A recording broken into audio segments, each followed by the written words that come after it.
what is your hatred for John Cena? Yo, when Hulk Hogan takes a rock bottom better than you, there's a problem.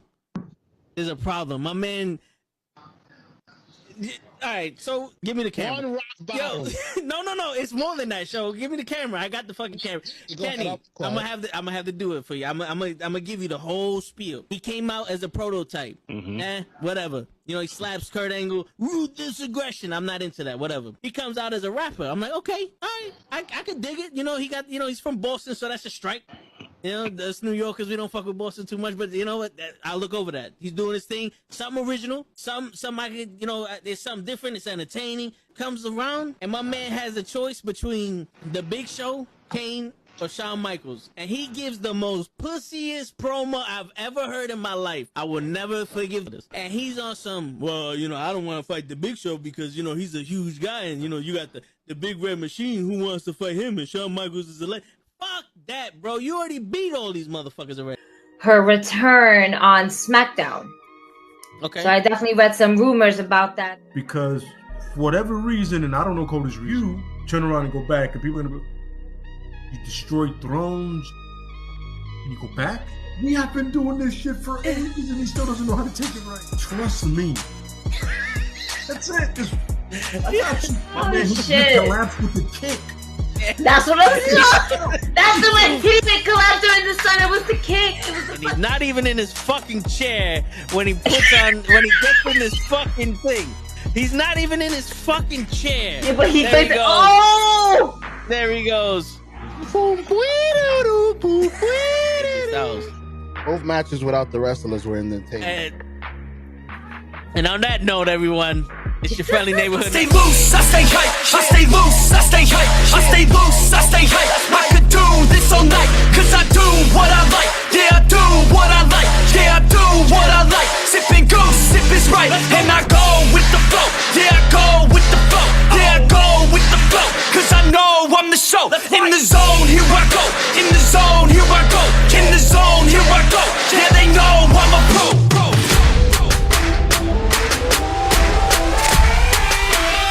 Let's go, let's go!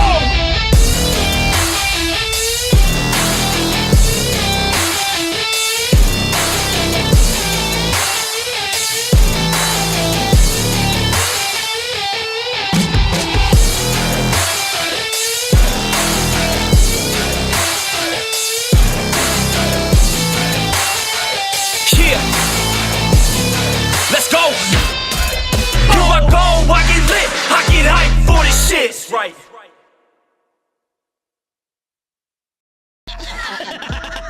Word. He be like, I got a left elbow and a right elbow. I can break your face with an any elbow. Make sure that you get elbowed in your elbow with an elbow. Got the arm bar, get the phone ball, get around with the arm with the bomb ball. Daddy's gonna take you to Jersey Shore. Wrestling has more than one royal family. Yo, it's fucking Thursday night, and you know what that means? I'm back from the road trip. This is some official shit going on here. Kofi's in the building. What's going on, Kofi? We live, baby. What's going on, Kofi? What up, man? Yo, listen, I finally get to tell you motherfuckers about CM Punk. I was gonna say, because me and Cap gave all our thoughts on Monday. Word. We went in on this, but I still got more. Because now it's been a few days. It's starting to still simmer in. We're hearing more shit coming down through the pipes. So it's like, yeah, it's time to dish in on Mr. Brooks. Like I like to let call it him. fly, baby. What's going on, bro? Welcome back. You finally you rested now. You're a little more energetic. We can hear you because last week it was like, hey, so what do you think? Something about show. Yeah. But you definitely heard the shit I said that wasn't supposed to be heard. Yo, every time Toe was trying to say some fucking reckless shit, he said, they're not going to hear me. And my mama's titties. Like, what?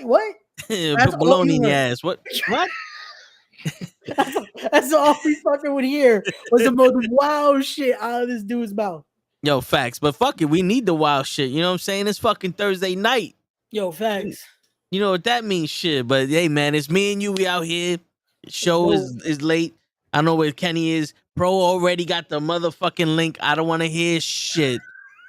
I don't want his shit, pro. I know this is your boy. I don't think he's gonna show up today. You know, yo, you never he knows know. There's about to be some negative talk about this dude. But hey, if he shows up, more than welcome, pro. We love you, bro. Word. And then Gigi's dealing with some mommy duties because yeah, it's the first day back to school too. So word, yeah. I don't know what's up with Kenny. Kenny hasn't been showing his face around me in a minute, but yo, I think it's because I'm on, man. That's what it is. Kenny was like, nah, y'all let Ray be permanent. And now that's it. Kenny's gone. It's because we black. He don't like us because we black.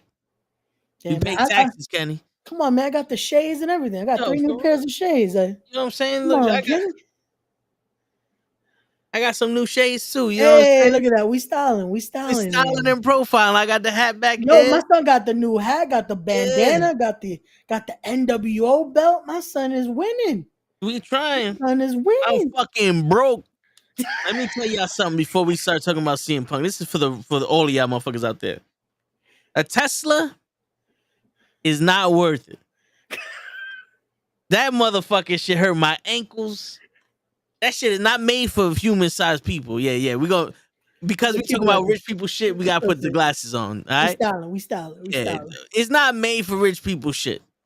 You know what I'm saying? It's not made for human size. Yeah. I'm in the passenger seat. I got my legs out and my foot is like this. I get out the car, my ankle's on fire. I'm like, yo, I got a bruise. It's not like a visible bruise, but I got tenderness in the side of my knee because my knee was pressed up against the door the whole way. Nah, bro. I love y'all, but I would have been pissed off. Oh no, we would have had to get. Yo, bro, I put it back and we spent like $250, $300 on fucking on charging. Is that how many times we had to stop? But it was charged to the rental. Yeah. I saw the bill. I was like, "Oh, you gonna get your money? You gonna get your money?" This motherfucker's like, "Oh, did you rent this from another location?" I said, "Yeah, they closed. I got there right when they closed. They told me to come here. Oh, we might have to charge you for that." I said, "Charge me for everything, motherfucker. Can I leave or you gonna charge me for that? You want me to stay here? Like, what's going on here? You gonna charge me for the fucking key that's in because I left it in the fucking car? Like, what happened here? You gonna like?" This door's locked. Am I charged for that? Like, I was gonna spaz out on homeboy. I was gonna spaz out on this motherfucker. Like, I don't even know. I was living life to the fullest until I got to Virginia. That's when the hood came out of me, Kofi. I was gonna fuck some dude up. Oh man!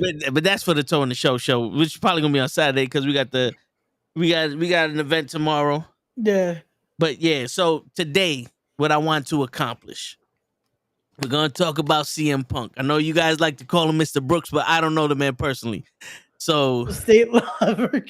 Yo, dude, it was state law, fuck you law, electric law, and fucking Steve Jobs law. Like, whoever the fuck made Tesla said, yo, any way we could fuck these people over, let's do it. I went to a charging station yesterday. I paid $3 for parking because that was the only way I could fucking get in. It was fast charging. We went and got food. Half hour came back. I was like, why only went up 3%? I didn't know the settings was maxed out at 80%. I said, no. What the fuck kind of shit is that? I got to bring this shit back at 98%. I charged that shit today, 100%. When I got to the place, it was at 81. And the dude's like, did you bring it back the same charge we gave you? I said, nah, because this shit sucks. I'm fucking on charge, bro. That can't hold a charge for shit. Either we're going to have to charge you for that too. I said, fuck you. Bro. I was about to whip my dick out and be like, I'm going to charge you for this. Fucking cocksucker. Yo, they charge us for talking about it right now. Yeah, I see the fucking notification. $20. Jesus. But shit, hop on, Lay. We need you, man. Yo, facts. But so we're gonna need that for the Toe in the Show. Yeah. But let's get into it. Let's talk about. So I want to hear your opinions on the situation. I'm gonna give my opinion on the situation. I want to hear about how would you have handled it. I want to hear about if Tony Khan called you up and asked you, what to do in the situation. I want to hear about if you're in WWE. I want to hear about it if you're Endeavor, because I know Endeavor, on Tuesday, the deal's supposed to be 100%. You know what I'm saying? I want to know, because, we were talking about a Tesla, like, rich people shit. We had to look rich. We had to look fly. Rich people shit. Yo, you know what's funny now that I think about that? Legit, Punk has been gone from both of those companies. Yeah, but he works for Endeavor though. It's crazy, right? That's the funniest shit ever. Yeah, But fuck it. Let's get into it. So let's get into it. It's no fucking secret now. CM Punk, aka Phil Brooks, has been fired from AEW due to the recent events at All In at Wembley Stadium. The alleged incident between him and Jack Perry, where all this stemmed from Punk telling Jack Perry, "Don't use real glass." Now, it was that in a segment they were both gonna work on together, or no? This Okay. is just a Jack Perry segment, which is where now people are saying, "Bro, just let him do whatever the fuck he wanted." Like, why are you micromanaging? Because this is where it tries to, like, people tried to save Punk on, oh, he's looking out for him, but it's also like Punk isn't the booker, Punk isn't the owner. This guy is just another worker there. Why is he trying to tell Jack Perry what to do? If the kid wants to learn the hard way, let him learn the hard way. Why are you trying to lose? Like, why are you losing sanity over this? Like, it's bad enough he's doing this by banning Christopher Daniels from being around Collision, Matt Hardy from being around Collision, sent Hangman home. It's like, bro, you're not the booker. I get it. This is the show for you to be at peace at, but you don't run AEW. So it's hard to defend the guy because this all stems also, you have to think about a year ago is when the muffin incident happened. When my dude decided, you don't remember the press junkie? When my dude was eating muffins and drinking seltzer and just going off on Colt Cabana, he went off on that interviewer, and that's where the fight happens in the back between him, the Young Bucks, Kenny. Wait, I did not know that CM Punk was eating a muffin? Or the reporter? No. My dude was eating a muffin at the press junkie. It's still on YouTube. You can watch it. All right, so CM Punk was eating a muffin. My dude was eating a muffin and then decided to go off. That's what the joke is. That's like, yo, something was in those muffins. Yeah, that was a bad muffin. A bite and just started to say, you're Colt Cabana's friend, right? Let me tell you something about Colt Cabana. And just went off. Man, that motherfucker said, blueberry again. You motherfucker. Let me tell you something, bitch. Colt Cabana lives with his grandmother. Colt Cabana got a shared bank account with his mama. Colt Cabana, he fucking washed his clothes with his Red Sox. He don't even have a Cabana. Yeah. I went to his house and I kicked his couch because fuck his couch. What did the 5 Colt Cabana say to the face? Smack. It's like, shit, okay. I didn't know the muffin detail. I knew the I had to bring that up because that was the biggest joke. Yeah, like, even people said that's where they gotta hire Punk now. Just hire him at the muffin place. That's it. He definitely got people to go buy muffins for some reason. But shit. But so yeah, it's legit. That's the worst part. We're to a T a year from that incident. Yes. And then this happens. So it's like, bro, you're already still on probation because the company hasn't been around for so long, and twice you've been in incidents. And technically 3 times, because he also had that promo out of nowhere where he decides to talk shit about Hangman's toys being just like stock stuffers there. Yeah. So it's like, bro, you're like, how are you supposed to be the guy that was going to save AEW? And then this is where we are. Like, come on, man. You took away, that's the worst part. Like, legit. We've talked about it so much in the chat. We talked about it with Kenny. We talked about it all about just Punk took away from All In. Their best show of the year. Their WrestleMania. And all you can talk about right now is Punk and Jack Perry. And it happened the same time with that last year. That was one of the best shows I've ever seen. And it got taken away because of fucking the fight with the Elite. Yep. He did it twice. Yeah, you're right, Lay. Bro, he did it twice. He legit has taken all the shine away from everyone that busted their ass. Yeah. And all we're thinking about is, yo, this dude got into another fight. The only difference is, allegedly, we still haven't seen the footage, is Punk got the better hand on this one and he choked Jack Perry out. Mind you, this is from what's been said, the unbiased party that wasn't a wrestler that was there has stated that not only did he decide to choke Jack Perry, but he was lunging at Tony Khan saying that he's quitting. But he's also trying to strike Tony Khan. So it's like, how is he still allowed to wrestle? That's the thing that I'm trying to get at. Yeah. So what do you think about that, Toe? Because I'm trying to wrap my head around this. All happened before he even walked out to go wrestle Joe. Would you let him wrestle? I didn't know about the lunging at Tony Khan. I Yeah, knew about the that choking. came out. That came I knew out about the choking Jungle Boy out. I tell you this. I wouldn't have let him wrestle. I wouldn't have, to be honest with you, I'd have been. Well, the thing is, like, Tony Khan is let's say it, he's not a tough guy. He's not Vince McMahon. He just said that shit to Vince. Vince would have got up and said, then fucking hit me, bitch. And he was like, you know what? You're fired now. And he would have pulled somebody in the back and said, go wrestle Joe. Or like a cancel the boss match. should, though. Like, no, he would have legit been like, who could wrestle Samoa Joe right now? Yeah. All right, you go wrestle.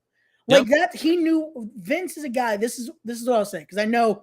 Let's play devil's advocate. As much as people hate Vince and critique all his decisions and all this, my dude has made us still care about this product for so many years. Yeah. And knows how to run his ship. Even when it's sinking, he knows how to get us back to shore. Yep. Tony Khan at that moment legit had Samoa Joe be like, you going to handle this? Because I don't know what to do.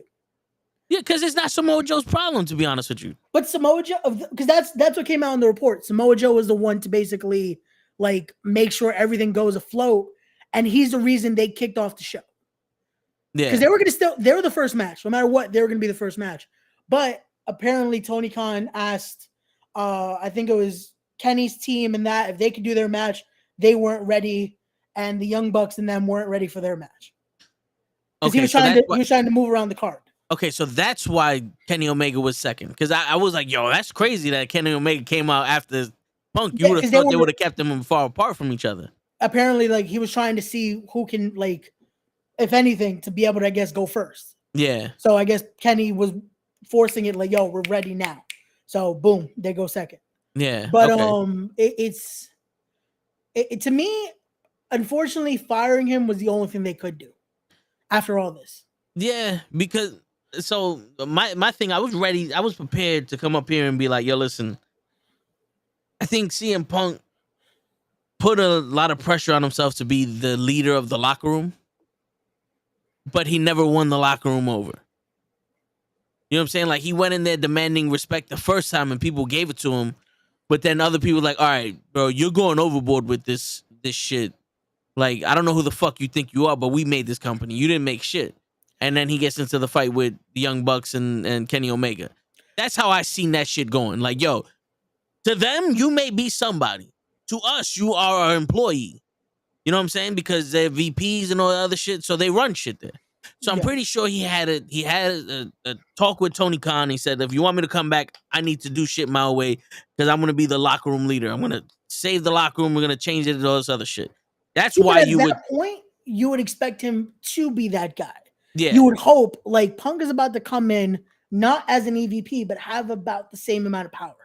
Yeah. Because at that point, you expect Punk's coming in and he's pro AEW. He's pro, we're going to make wrestling, we're going to be the alternative. We're going to be different. We're going to be the company. And you expect him to come in head ho, which he did for a cup of coffee. Again. Yeah. Like, for a cup of coffee, he was ready. He's like, let's do this. People were excited to see Punk. I was excited to see Punk because I am the wrestler. I'm a CM Punk fan. Okay. But seeing what the person Phil Brooks has become, not as much anymore. I tell you this. When CM Punk came back, the first time he came back, I was excited to see him. Yeah. He wrestled Darby Allin. I was like, 7 years, wash it off. The more he wrestled, I can safely say MJF is the only person that gave him a fucking good match. And that was just basically whoop our ass. Like, two people whooping each other's asses with a chain. Not hard to put on a good match when that happens. So I slowly diminished watching CM Punk didn't do anything wrong. Get on, Kenny. Stop fucking around. Jump on you. The fuck are you doing? So I slowly was like, CM Punk's not the guy he used to be. Yeah. And I wasn't really a fan of CM Punk. I enjoyed watching him wrestle. I wasn't a fan of him. You know, I watched his matches. I watched his matches with Samoa Joe and Ring of Honor, and I was more keen to Joe. Okay. You know, what's funny is that I'm noticing that more and more that I feel like as I start to rewatch, again, I'll still say I was a fan of his ROH run. Yeah. But it's not what I remember. Yeah. And I don't know if it's now that's fucking up my mentality just because of what's happened. Yeah. But it's not the Punk I remember. And you know, the crazy shit is a lot of wrestlers, if you rewatch the matches, unless they had like Undertaker, Shawn Michaels, WrestleMania level shit, you see a lot of matches like, this ain't what I remember. Yeah. You know, but only the greats would you watch multiple times and be like, nah, this is still holds up. You know, like there's still some guys outside of that too, but it takes a certain type of wrestler. I can watch Samoa Joe, AJ Styles, and Christopher Daniels triple threat matches. But that's what TNA. I'm saying. It takes a certain type of wrestler. Yeah. Like it takes a certain type of wrestler to not have to be to that upper echelon of a wrestler. Like Taker and Shawn Michaels could do no wrong. Yeah. Outside of that match with Goldberg that we don't talk about. But outside of that, it's like it's something like that. But guys like Joe, guys like Daniels, guys like AJ, they have reach watch value there. No, yeah, but this is true. It's it looks like Braun Breaker tonight. Yo, you gonna slam some steel steps too? Yo, dude almost killed Von Wagner, man. Don't make me fucking hurt you, Kenny.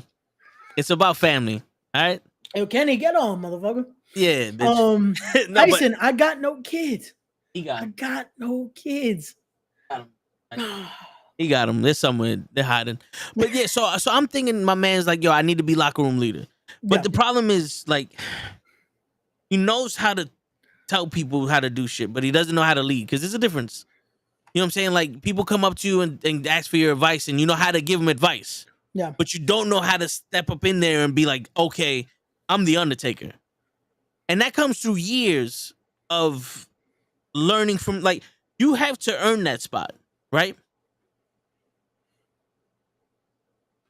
Okay, big dog, you got this. Shut up. But you know that takes years to earn people's trust into letting you lead them. Gotcha. And you know, after the shit that you did, I felt like he wanted to take a shortcut, because with Collision, what you're saying, everybody you mentioned that he kicked out or he banned were legends, or they were veterans. Let's say, yeah, anyone that would have any seniority over him. or someone that somebody else would go to for advice. Yeah, or basically anyone that was associated to the Bucks. Yeah, so he bottlenecked any kind of veteran advice to him. You know? And then I'm pretty sure he like, don't do this, don't do that. And people, the one thing people do not like is when people tell them what to do. Especially if you haven't earned the right to tell them what to do. Facts. You know what I'm saying? And I'm pretty sure Jungle Boy's like, listen, I'm trying to get myself more edgy. I'm trying to, you know, get heat from the crowd. I'm going to fucking use real glass because I want to show what this shit does. And that's how I get my character over. It seems like, don't use real glass. And Jungle Boy's like, fuck you. You don't know what I'm trying to accomplish. And that's where the beef is, because that's how I see it. It's like, you're preventing me from getting my character over in a world where everyone prevents everyone from getting their character over for the sake of their own character. You know, there is that hold people down to rise shit that still's happening. You know what I'm saying? And to be honest with you, at first glance, not knowing any of the backstory, I always thought it was CM Punk's fault. My man said some shit. You shouldn't have took it personal. You know what I'm saying? Because as men in a work environment, can't go around fucking fighting people or trying to fight people. In the street, it's still not fucking advised because you don't know what people got. Yeah. You know what I'm saying? But it's like my man just said, that's real glass. Okay. There's no way that could have been fake glass. You know what I'm saying? The windshield's laminated for a reason, for safety. So shit doesn't go through it and shards doesn't come out and stab you and shit like that. It's safety reasons. You can't fake that. And there'll be no point to fake it because it's probably safer for them to go through the laminated windshield where it gives and doesn't go down so you don't hit your ass on the fucking steering wheel and all the other shit. You don't go through the fucking car. You know what I'm saying? But then CM Punk, goes up to Jungle Boy's face and they had exchanged words. and maybe catches Jungle Boy off guard and chokes him, because I don't know how it worked and him choke unless Jungle Boy tried to take him down and he grabbed him. You know what I'm saying? Because like in my head I don't know how he choked him, so I don't know what happened. But that's the thing too, because it's like this is why I hope we get to see the footage. I hope someone, which I feel like we're not going to see it till the proper investigation, I guess, is fully done. Yeah. But I think, let's say that issue is already one thing. Maybe that's what gets him the slap on the wrist. You get a suspension. Yeah. But then trying to attack Tony Khan.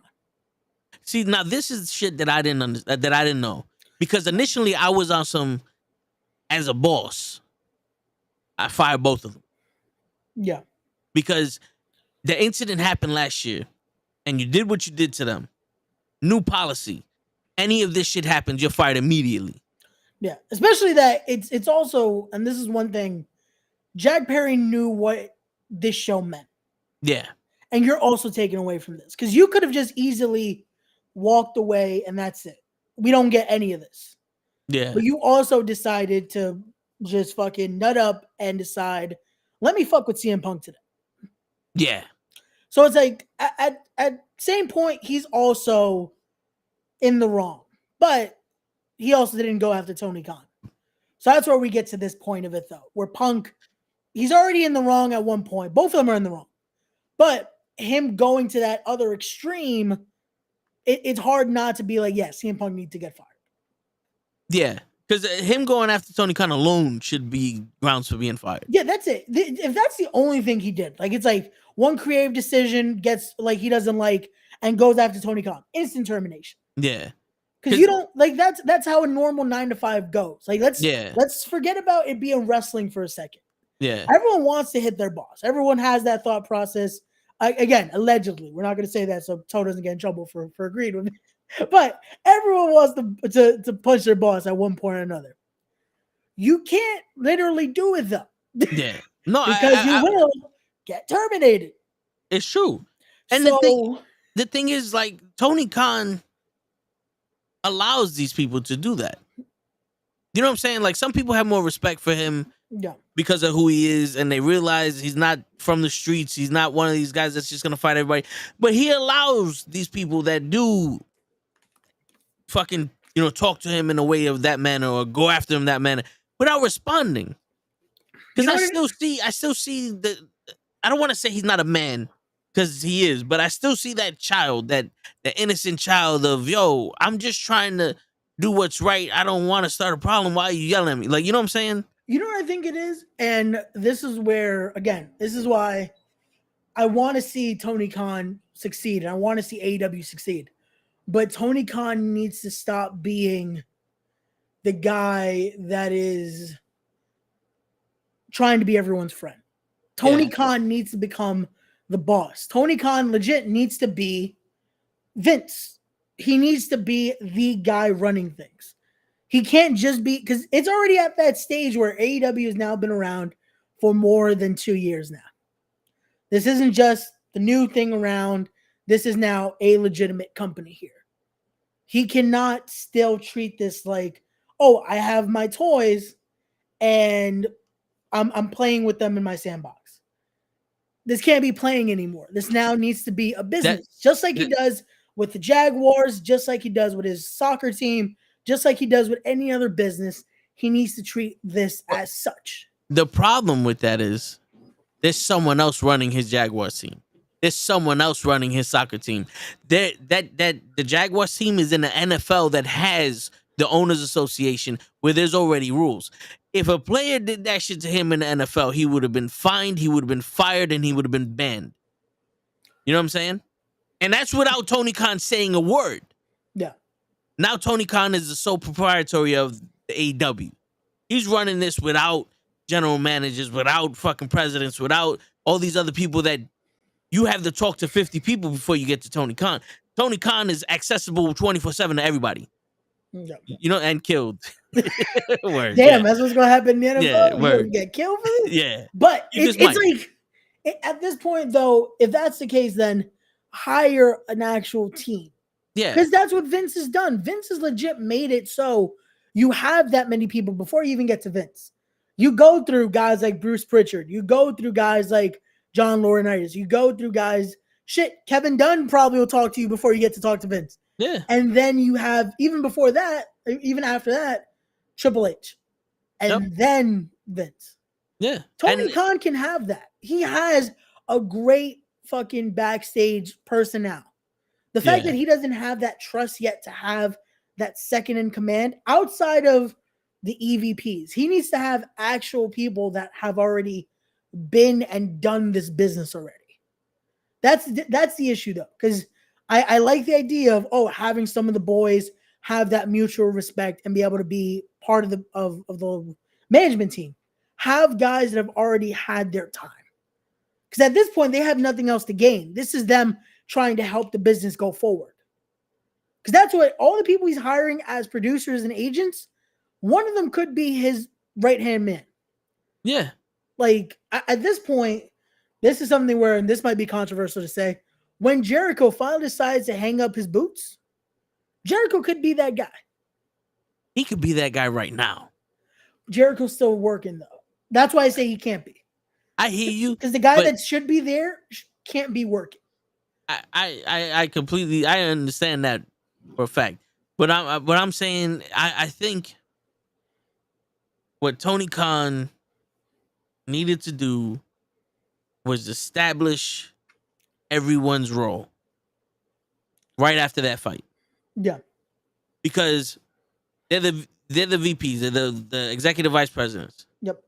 So now, like I said, back in them days, you go to training, you learn how to become a manager, you do this specific roles. You're the executive vice president of talent relations, of, fucking arena bookings, of who goes on when on the card, this, that, and the third. Just throw that. So that way, when you sit there and go, who's my boss?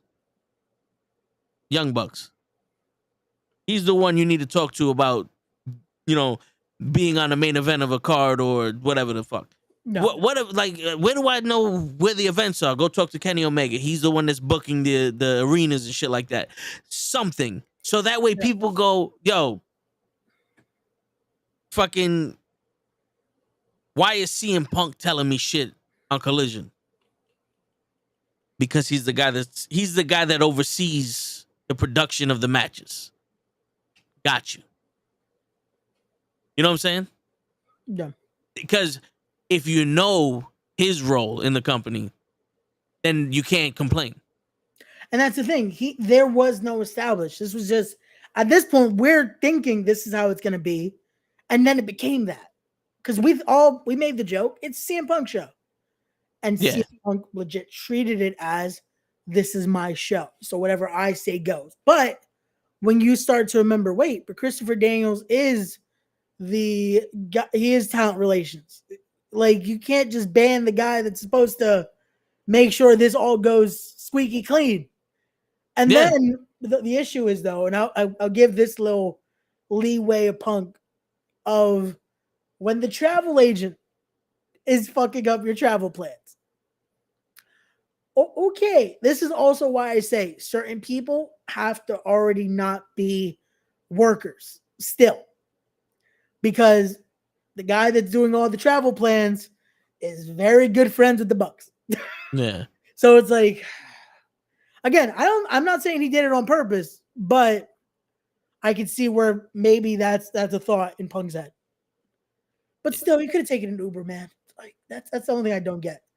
Like, you could have taken at least something. They offered to reimburse you. Like, come on. Like, bro, shit happens. You can't take that shit personal. It's like, come on, man. But it's funny because Kenny's right though. Because that's what Tony wanted long ago, was just to be able to work with WWE. Well, I tell you one thing. If Tony Khan really wanted to learn under Vince, watch the product. Because here's the thing. What you get from watching the product, and I'm not talking about just every day, Monday, Friday, Saturdays, Sundays for pay-per-views and shit like that. I'm talking about if you watch the documentaries, you watch the interviews, you watch the fucking Beyond the Ring, the Beyond the Mat shit on Vice TV. You watch all that shit and you get an inside look on how this shit is run, right? And we've seen time and time again the famous video. Brock Lesnar throws the title at Vince and says, "Here goes your shit," and walks out. And Vince throws that shit on the floor and says, "Asshole," to Brock fucking Lesnar, the former UFC heavyweight champion of the world. Vince McMahon did not give a fuck who that was. He was going at him.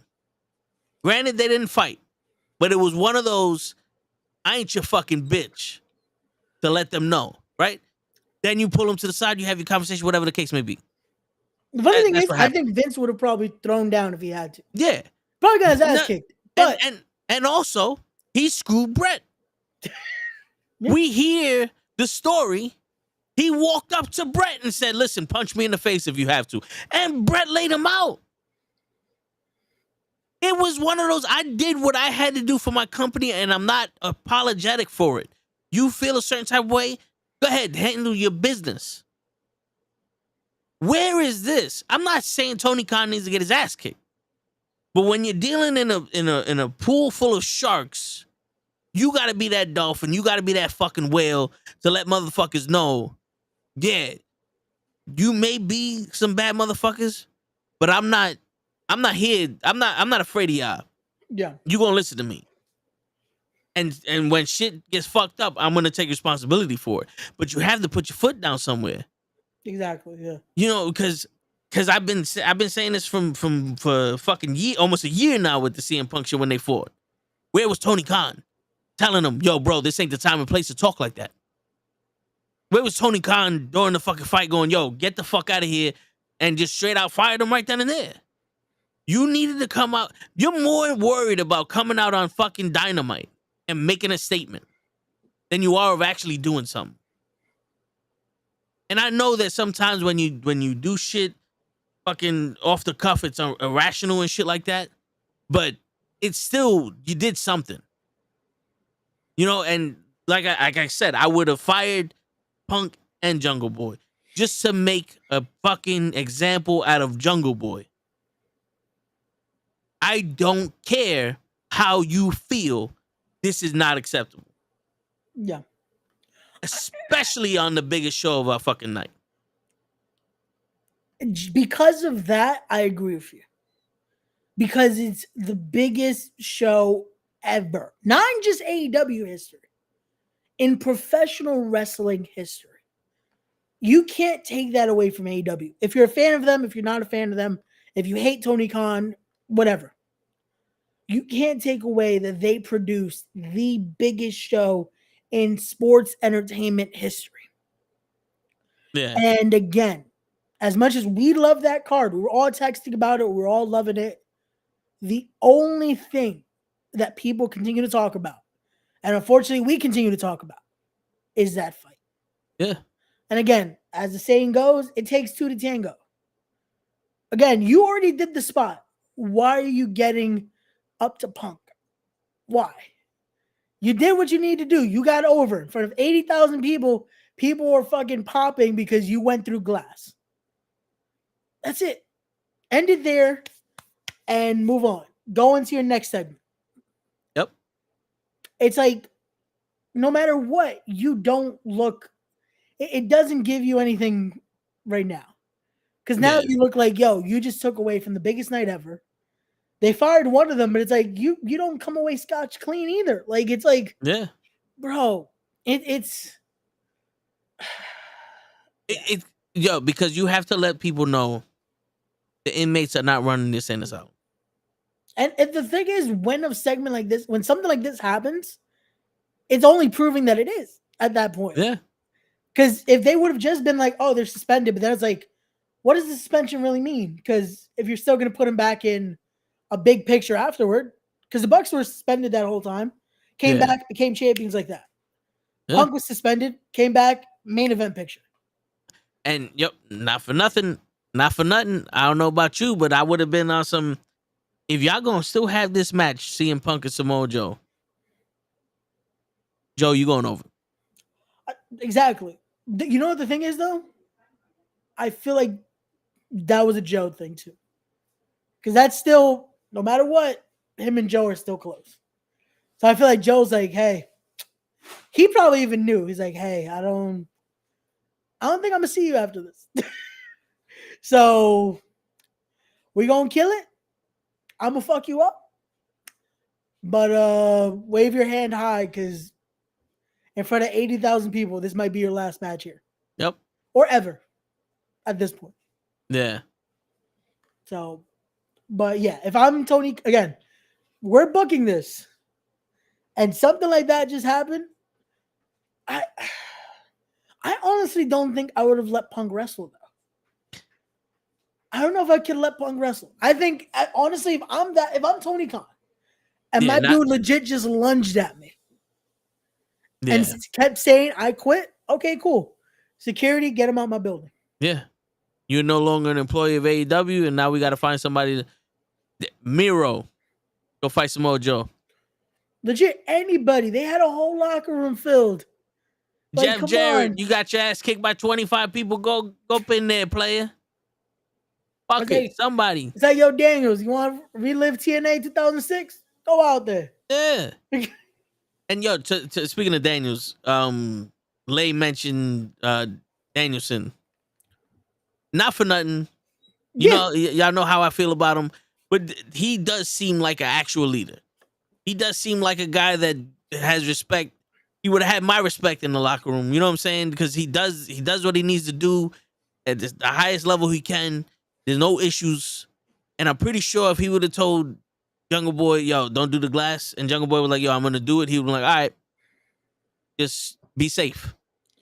The thing is, Danielson has that respect because he never stopped trying to be one of the boys. He never tried to be anything else. He earned respect, and they treated him with such. Yeah. It wasn't a ego thing at that point. It wasn't a, oh, I know I'm the best. In character, he'll say it, but Danielson has always been that humble guy in the back. Yeah. And it shows. And the peers there give him that respect. And we'll have that actual look up to him like, hey, man, I want to do something like this. I feel like Jungle Boy would have had a different reaction if it was Danielson saying that. But also, I feel like Danielson might have had a different approach. Like, hey, man, let's do an alternative. Like, I get it. You want to get heat. You want to do something to prove you're extreme because he was still doing that FTW title thing. Yeah. Like, there's so many other ways. So let's not do glass. So that way you don't, God forbid, cut an artery. You don't do something that you're going to regret. Yeah. And you're still very young in your career. Yeah. Like, if it would have been a different way, and I think Danielson would have done it a different way. Again, maybe Punk, if he could think back, he probably would have done it differently too. I mean, I don't know. We don't know how he said it, but it's also sometimes it don't matter how you say it. If you're the wrong person, yeah, you could say it as loving as you want and still fuck you. Exactly. You want to make sure I don't die. Fuck you. Who you think you are? You know what if I want to die, motherfucker? Yeah, you don't asshole. Yeah, fucking bitch. No, but you know, and so all right. So here's the thing. So we did it as if we was Tony Khan from the fight all the way up. We said what we would have done. Now, let's say this happens. Tony Khan calls you up. He asks for advice. What do you tell him?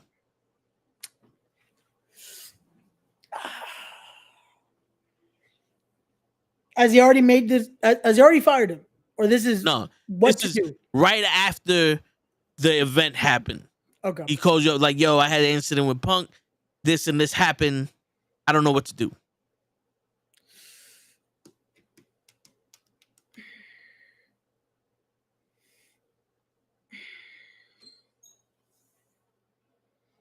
See, this is hard. Yeah. Because I don't know what to recommend at this point.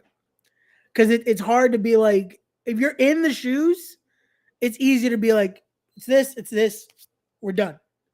But to be able to recommend and be like, hey, so this might be hard to try to do, but I would cut the cord and fire both. Save yourself more incidents. Save yourself possibly more embarrassment in your company, and you have to cut the cord. Yeah. Because at this point, again, the publicity is not worth it. Because this isn't a time where you could say, oh, any publicity is good publicity. No. All people are talking about are this. Yeah. I get it, because this is where you have that conversation. I get it. Your investors want this guy there. But is it worth the money to possibly lose any sanity and any actual legitimacy in your company and as an owner? Yeah. So I would recommend cutting the cord on both, which he already cut on one, but I would have at this point probably said cut both. See, all right, I get it, and in all honesty, that's the best thing to do. Because, like I said, if there was me, I'd have fired them both. No. But if he's asking me for advice, yeah, I'm gonna do my Stephen A. Smith, Tony Khan. I showered with the man. We went chancleta shopping. We went to the same barber before I lost my hair. He likes the Jacksonville Jaguars. I went to the stadium over the weekend. I have respect for this man. Tremendous. Nah, I'll just fuck with you. But if he calls me up and he's like, yo, Toe, I watched the fucking podcast. You guys have some good insight or whatever. I don't know what to do. I need an outside shit. I don't know what to do. I think I would have been on some, you got two choices. You go your route, fire both of them, make an example, change everything up, hire one security around you so that way, that shit don't happen again. Hire people that can take care of problems like this shit so that way you don't have people boiled up with frustration. Or two, the best thing you can do to capitalize on shit like this, make this a part of the story. What you do here is you talk to him, you talk to Punk, you talk to Jungle Boy, and you say, okay, you guys have issues now. Now it's public. We can take advantage of this and put you guys in a program to settle this shit like Edge and Matt Hardy did on Raw. And we can make some money off of this. Because people are going to want to see you go at it. The same way I wanted to see him and Omega go at it after the fight. Because I'm thinking you could have, if you're going to keep Punk, you could have made a very good storyline with these motherfuckers. There's real heat there. People love Eddie Kingston because there's real heat there. And I would have been like, yo, we're going to make money. Now, if you cannot agree to this, you're both fired. If you take advantage of each other and hurt one another or do some shit unprofessionally, you're both fired and I will fine you. This is what we're going to do. We're going to make everything public. We're going to release the fucking video. I want you to come out and talk shit about this man on social media. I want you to talk shit about this. Act like I ain't got no control over y'all. And on Dynamite, I want you to come out and say some shit. Say whatever you need to say about me. That I'm too pussy to let you go. Blah, blah, blah. Jungle Boy ain't here. And then boom, let y'all niggas go at it. That's what I'd have told him. Make as much money of this as you can. Because in a business where people are saying that people aren't watching you or you're the alternative, this will get a lot of eyes. Because it'd be like, hold on, wait, there was a real fight. Yeah, that was real? Wait, and they're still on the show and they fighting now? People want to see that NASCAR car wreck. Yeah. People want to see that shit. That would have been my advice a year ago. Yeah. All 6 of them. Yep. Put them in a ring. Yeah. Make money. Put them in a ring. Show them dollar signs. Don't tell them that they have to be best friends. Tell them this is what we're going to make. Think about it. Because that's all they had to do for this show itself. Yeah. As much as Samoa Joe versus Punk was great, as much as FTR versus the Bucks was great, all you had to do was CM Punk and FTR versus Kenny and the Bucks. Yep. All you had to do. Yep. Could have even done that on this pay-per-view, on All In. Yeah. All Out, actually. Sorry. All you had to do. Any card with that match would have been it. That would have been money, and that would have made it work. Oh, yeah. But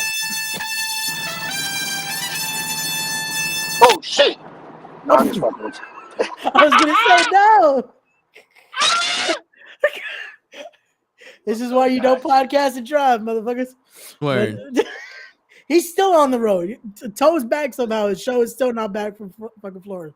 Yep. What's going on, show? We left his ass over there. I took so fucking long. Toe got there first than me. We still waiting. We still waiting for him to show up to the Raw podcast. Yo, facts. I showed up. Y'all was offline though. He showed up in his dreams. Wait, no, yeah, you never showed up on Monday. You showed up yesterday, Tuesday. I didn't. You showed up on Tuesday for the comic one. I was dead, bro. I can imagine. Dead. Shit. I'm still dead.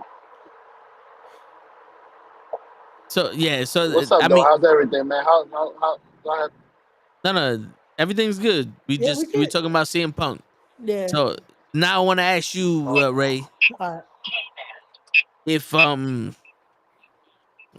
went all that. CM Punk's fired. We're gonna talk about the here and now. Okay. You're the WWE. You're Endeavor. Two different people. Yeah. Do you want them? Yep.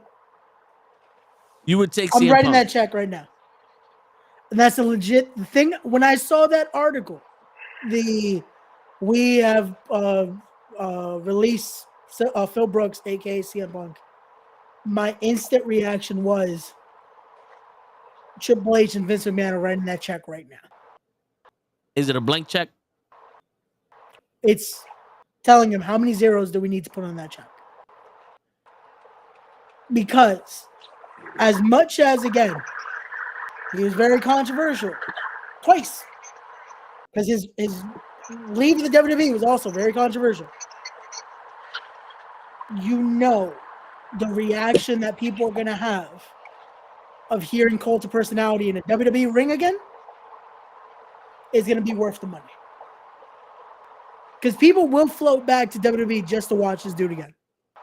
The same people are like, oh, CM Punk was mistreated, all this. The minute CM Punk shows up, it's like nothing ever happened. Even all this, they'll be like, oh, maybe it was just that environment. That's why Cody left. Da, da, da, da. They would be back for CM Punk. And also, you know, Vince and Triple H are thinking, just to be able to say we have him. Yeah. And they would write that blank check. They'd be able to control him. But if I'm them, let's say I'm running the WWE right now, or I'm running Endeavor, and I'm between the two parties, I'm writing that check right now. I'm also there's a caveat. On road ahead. I'm also adding hey, this is the rules though. We're gonna give you this blank check, but this is what you're coming into. This is the locker room you're coming into. You aren't an EVP. You are employee CM Punk. Yeah. But these are my terms and conditions, but here's your money. What would you do, Joe? Are you signing him, or you want nothing to do with him? To be honest with you. Okay. I see you have Seth Rollins versus CM Punk. You have the Judgment Day versus CM Punk. You have Gunther versus CM Punk. Ready Player One and Austin Theory versus CM Punk. I do not see, and I will never see, CM Punk versus Roman Reigns. For the simple fact that every match we got from CM Punk in AEW, except for MJF, and maybe Eddie Kingston, if it was a hardcore, every match except for those no disqualification or fucking chain matches where you can lean on the shit like that, he was garbage. Wait, even the last few tag matches now you didn't like? No. Oh wow. Okay. I gotta give it to you though. Again, his run now was very. It didn't feel like it. It felt like he was gone since the first incident happened. He can give you. He came in, great energy. From there, it was like my dude said, "I'm done." He quit then. Yeah. The moment that first fight happened, when he bit into that muffin, he knew. He was done. I'll tell you, he'll give you ratings. He'll give you, bring back fucking fans. He'll give you all that, but he won't give you any performance. Yeah. And we already have enough people that are not giving us performances, but are giving us that vision. Now, what type of fans is CM Punk going to bring? The hardcore fan that the WWE is no longer interested in. And I say this because of the fact that they have Logan Paul, they have John Cena every fucking 6 months, they have Pat McAfee, they have all these commercials and segments that are more fucking geared to like funny shit, and very little do they put on wrestling matches.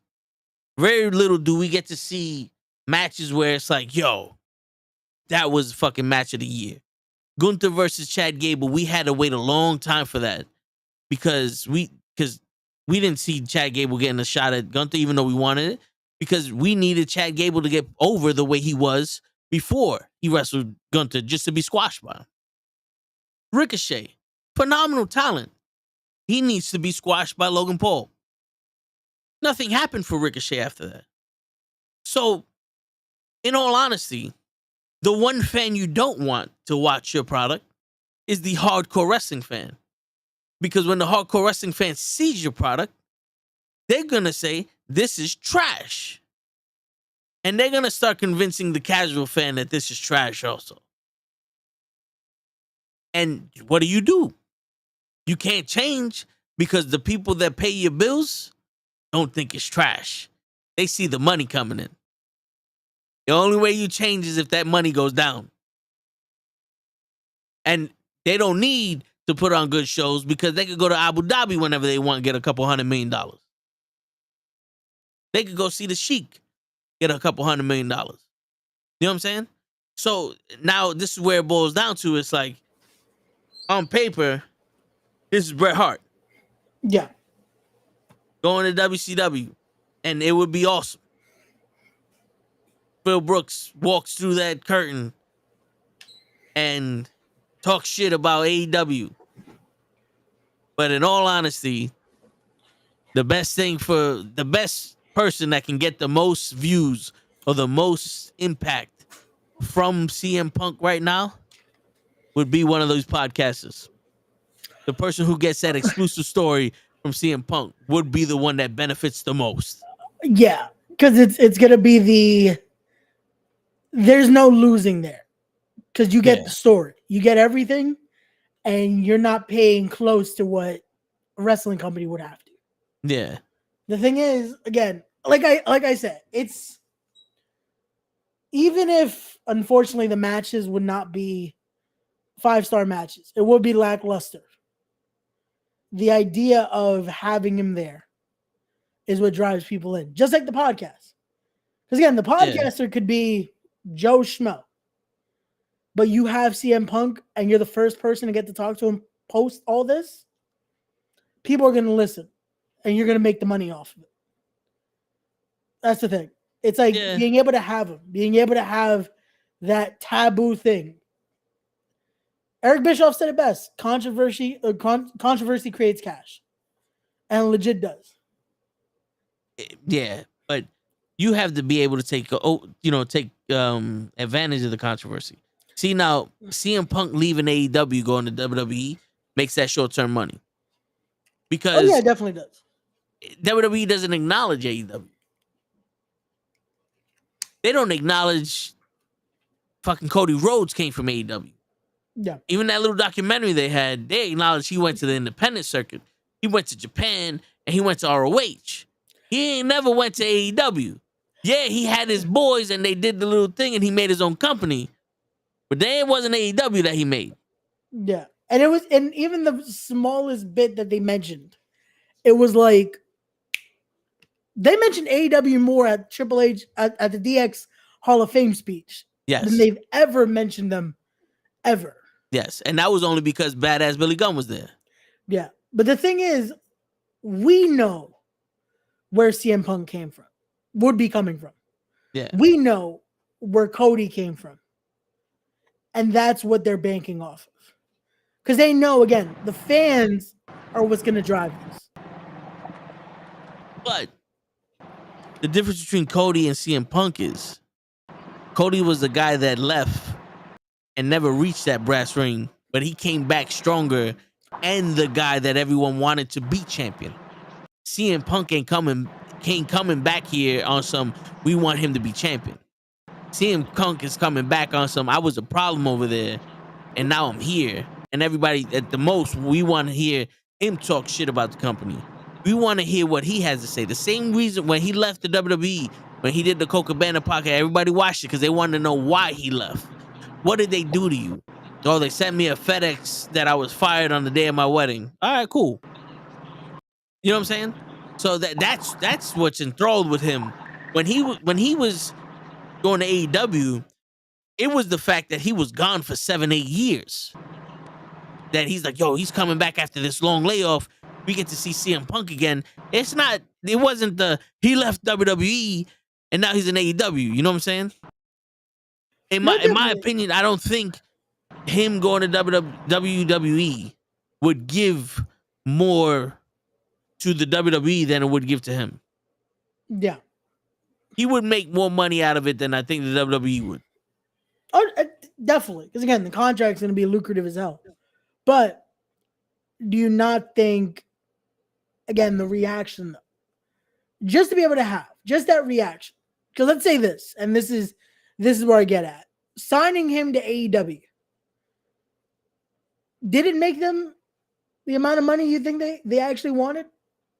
End of the day? Well, according to Tony Khan, he was selling out arenas. He made the first $1 million gate. He did this. He did that. I'm pretty sure it didn't. But he wasn't there long enough to no, but that's what I'm saying. Yeah. I feel like, because that's the thing too.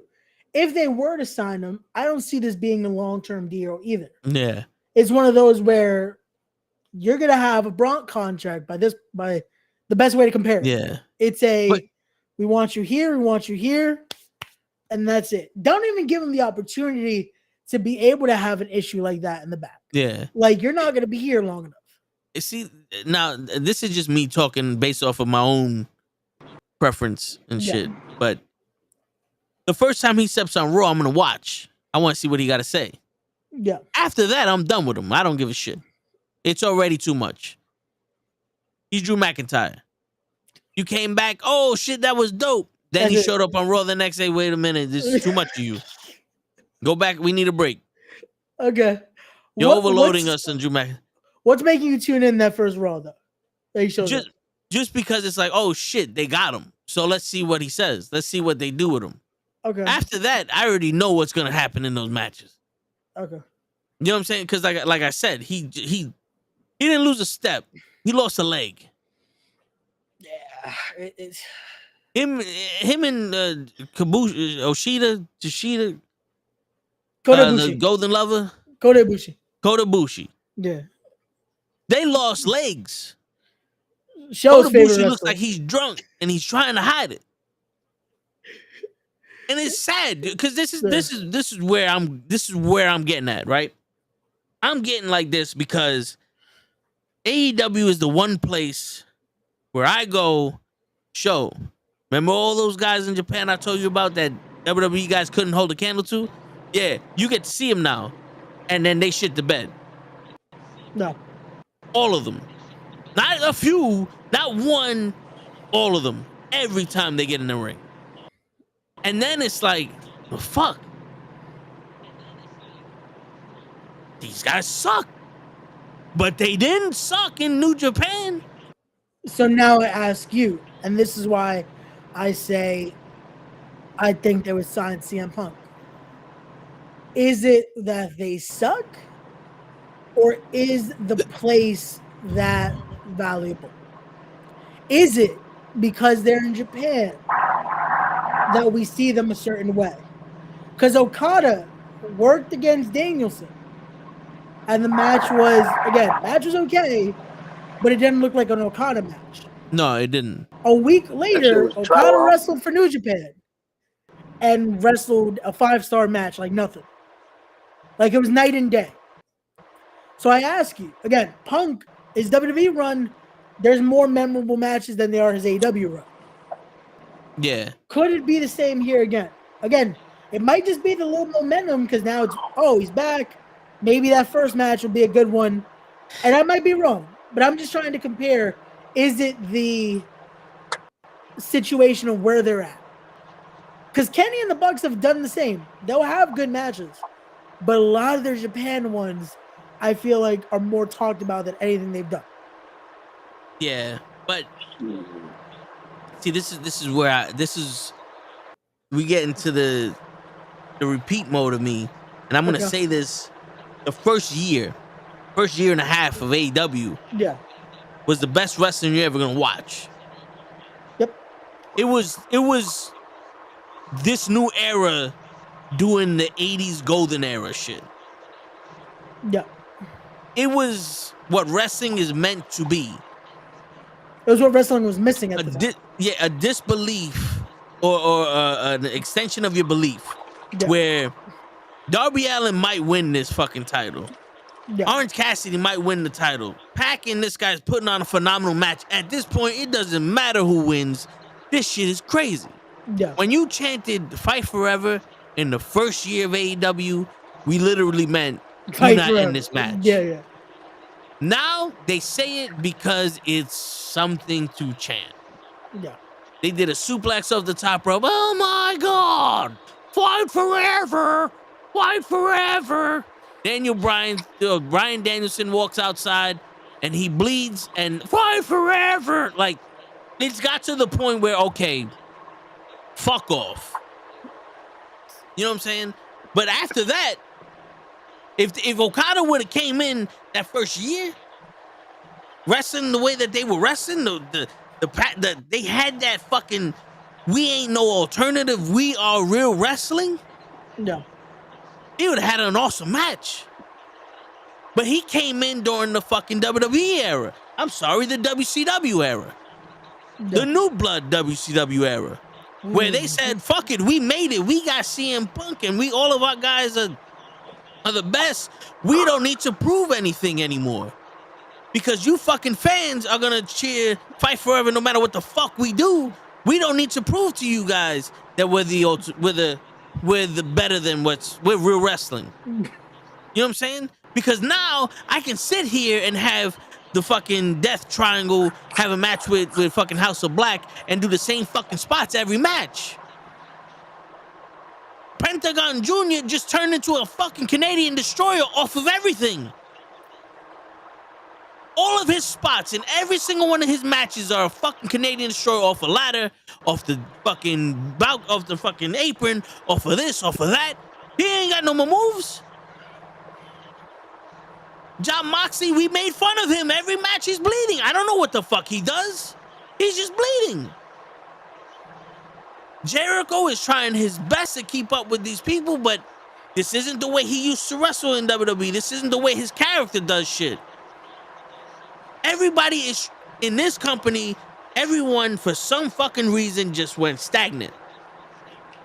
And the perfect example of this shit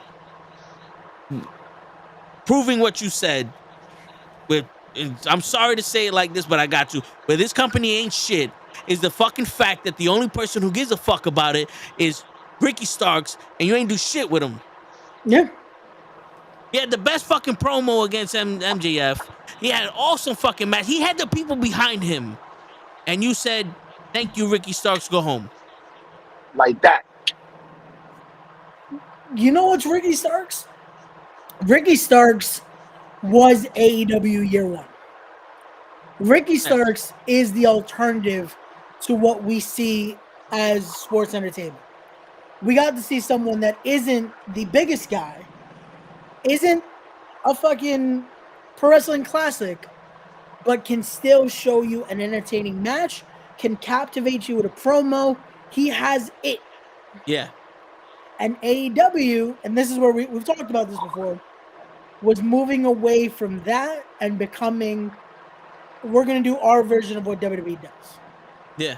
And that killed any chance of Ricky Starks. And the problem with that, though, and this is why you say year one of AEW was amazing, was because they were creating the alternative and then said, this is too hard to do. Let's copy the formula that's already out there. Yo, and bro. The problem with that is that you're now using ingredients that don't match that recipe. No, it's true. You can't use that recipe and then say, oh, but we're going to use this. It should be good enough. It's like, no, it doesn't work for everything. Again, it can work to fulfill TV, but to fulfill what we actually want to see, it's not going to work. Nah. Like, because this is the thing. AEW year one was ECW with a budget. Yeah. You had all the talent in the world, best talent wrestlers that weren't signed by WWE in the world. They went out there and they fucking had 5-star matches every night. I used to literally watch every second of AEW at work. I watched the last 2 weeks of AEW in 15 minutes. Fast forward, fast forward, fast forward, fast forward. What did Samoa Joe say? Oh, that was cool. He's a bitch. Fast forward, fast forward, fast forward, fast forward, fast forward, fast forward. Okay, it's done. I don't need to watch this shit no more. You have all of this talent trying their hardest to bring their characters to fruition. And what do? You have AK-47 wrestling Jon Moxley, and you want him to be a mainstay because he could do phenomenal things, but his character doesn't catch me. No. But Hobbs and Miro, stay in the back. You don't need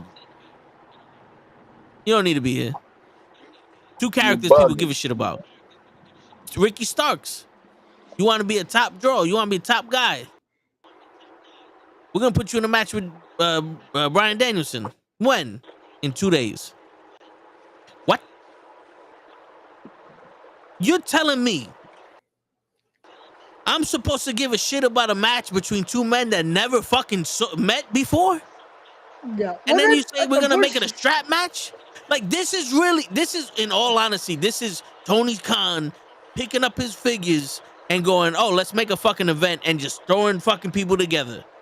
Because that right there, it would have made Austin, if Austin was in that situation, he'd have walked out the same way he did with Brock. This at least takes 6 months to fucking build. Yeah.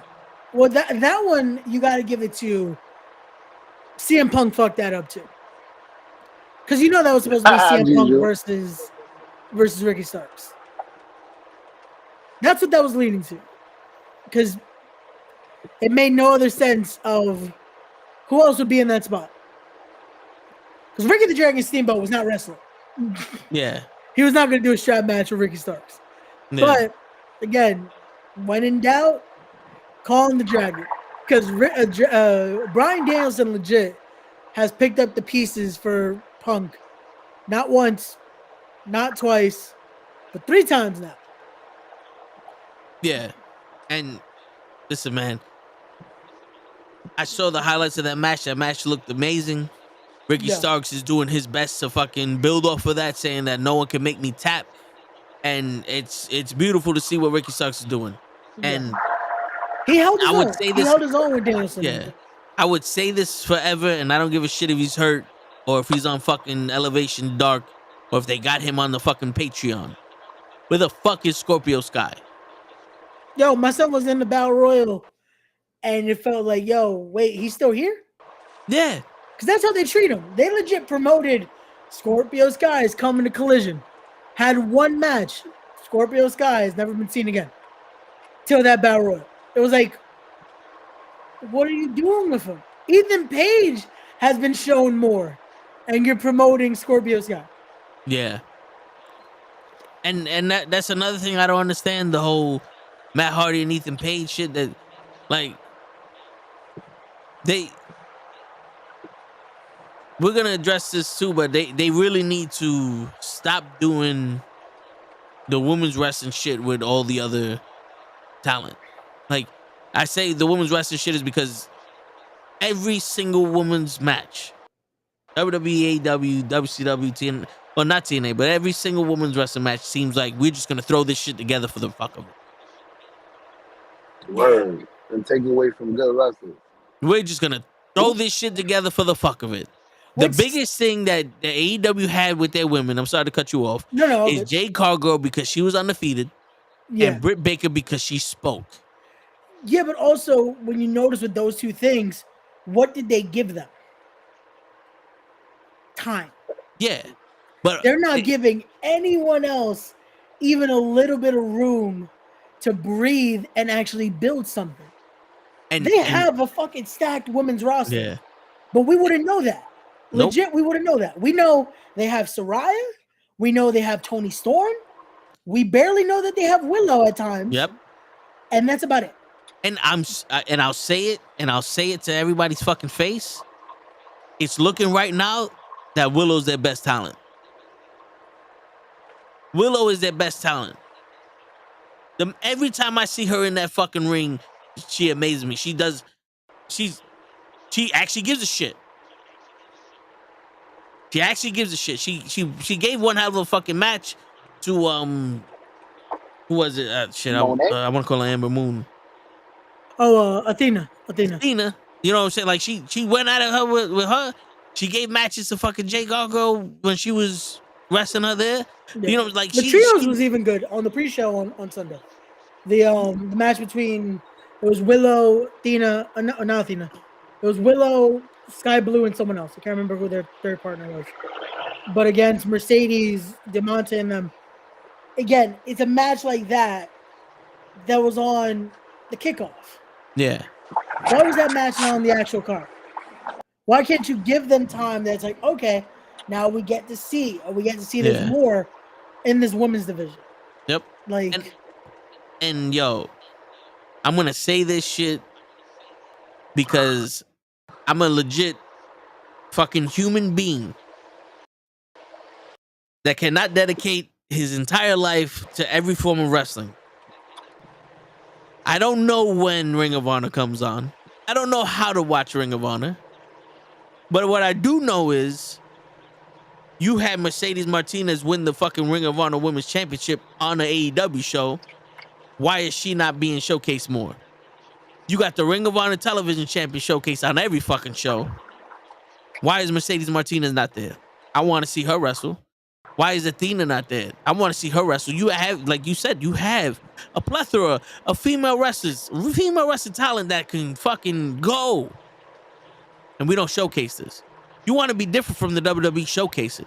Because, I'm sorry, Trish Stratus and Becky Lynch stole the fucking month when it came to women's wrestling in that cage match. And what's the difference between Trish Stratus and Becky Lynch versus every other fucking match we've seen with women in it? They had more than 3 weeks build. The fans gave a shit about this match because they knew why they were wrestling. Yeah. Raquel and Rhea, we wanted to see them wrestle because there's the two badass women. Yeah. But if you would have made it more than just, 2 weeks ago, Rhea hit Raquel because she was standing there. If you would have made that story a little bit more compelling, an actual grudge match between these two women, something that shows like, they were friends in NXT. The Judgment Day turned Rhea Ripley, or Raquel is like, what happened to my friend? This, that, and the fucking third. And we pissed off at each other. Let's go. It would have made it the fans like, we got to care about this. We're behind Raquel's back because we know Rhea changed. Nope. And I'm not asking for a lot. Yeah. You know what's sad is that this has been the consistent, though, of people asking for this.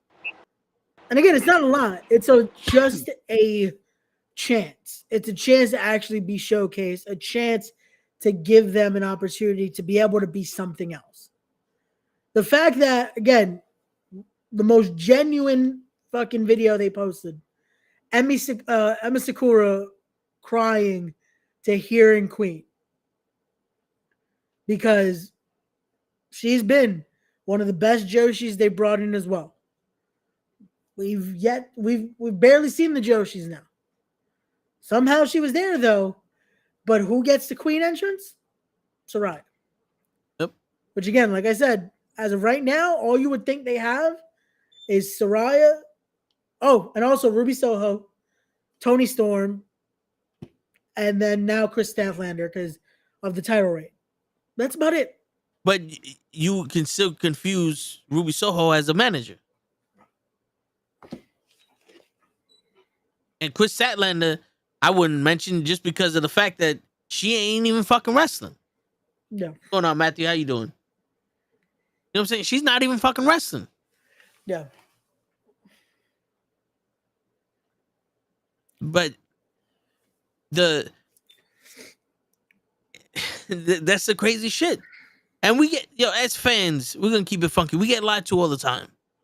Yeah. We get lied to all the time just for that whole the payoff bullshit. Yeah.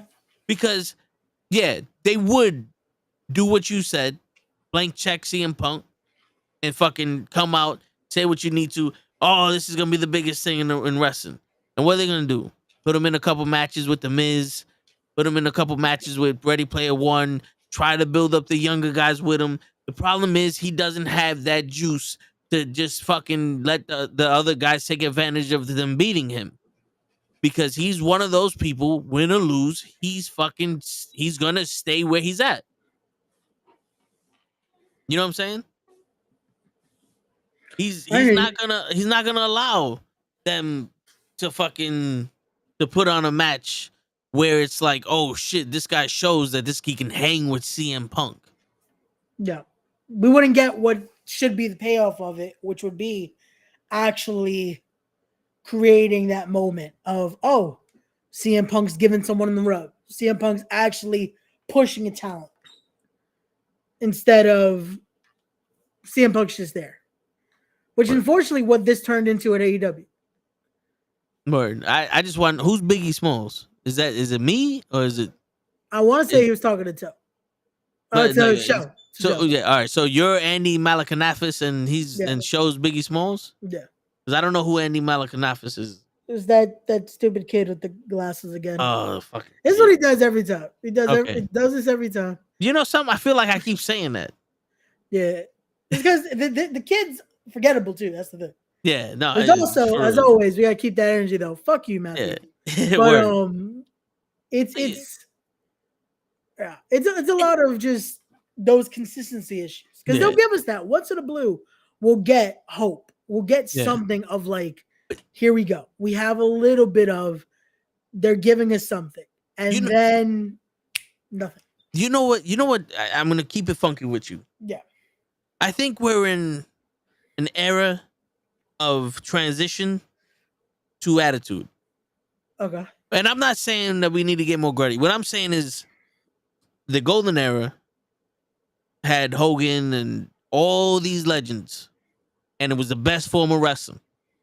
They couldn't afford these legends, so now they went younger. And they started doing gimmicks. We had clowns, we had dead men, we had Money Incorporated, we had this, we had that. A sumo wrestler, it didn't fly. But we couldn't get these legends back. So what did we do? We made other characters. We made them real. We had Stone Cold, Triple H, The Rock, DX, and the Nation Diamond, everyone else. And they built this company up off of the back of this generation, the new wrestler, the real wrestler. This is what we got. There was no bringing this guy to get the rub for Stone Cold. They tried to do that shit with Jake the Snake, but that was just Jake the Snake coming back to WWE. He didn't come back to give the rub to Stone Cold. He just came back there to wrestle. But when they got big, when Stone Cold made his name, it was Stone Cold, The Rock, and Triple H. They were carrying the forefront. Mankind, they were carrying the forefront. WCW got big because Hogan turned bad.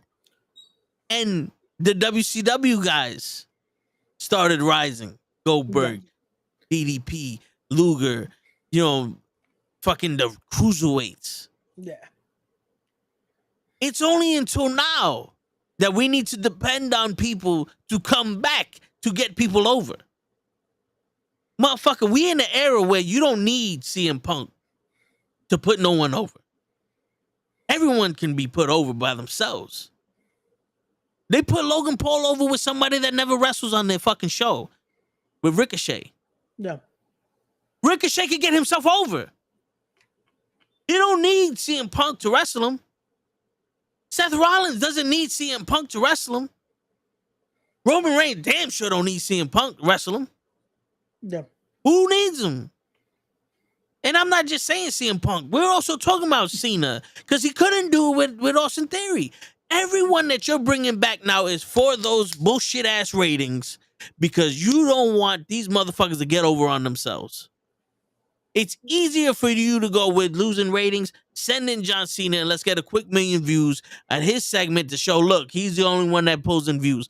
When the real fucking fact is, we want to see Gunther versus Gable. We want to see Ricochet fucking go do some shit. We want to see Shinsuke Nakamura and fucking Seth Rollins. We want to see Roman Reigns wrestle fucking Jey Uso. We want to see the bloodline. We want to see all this shit. But what do we get? Hopes for CM Punk to come back. Why? Yeah. In all honesty, answer me that question. Besides making money, why would we want CM Punk to come back? Yeah. Let me break this down first. Because what's crazy is when I mentioned the rub thing. For years, that was the transition for wrestling. What's going on, Matt? It was that era. What's going on, Matt? We were in that era of that's what you expected. It was always, someone they're going to bring back in to give the rub and we could keep going with wrestling. Because think about it. You say Jay came back at that point for King of the Ring. It was just Jay coming back. It wasn't as evident back then that a vet like Jake or someone with time or tenure would come in like that. We just thought, he's coming back. Now we know it. Like you just said, when they need it, they'll bring back John Cena. When they need it, they'll bring in someone to do that. Yeah. For the pop, for the little match, boom. But that's still them trying to give the rub. Because a rub doesn't necessarily always have to mean them going under either. You can give someone the rub by going over. Taker's done it hundreds every WrestleMania. But it's getting that reaction and showing what that person can do. If they can hang with you, again, it shows something. And that's what Punk is supposed to do and what should have been doing in AEW.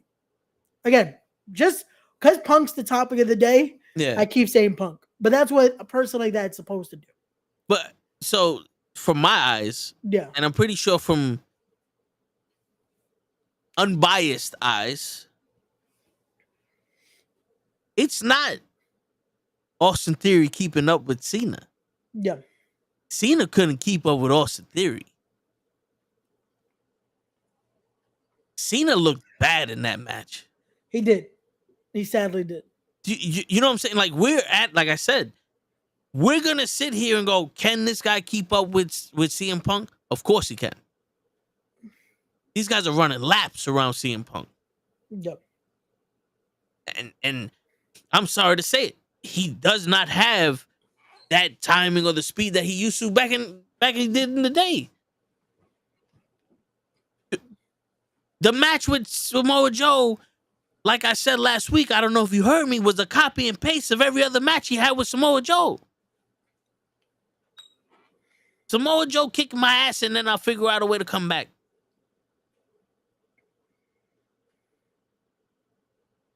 You know what I'm saying? No.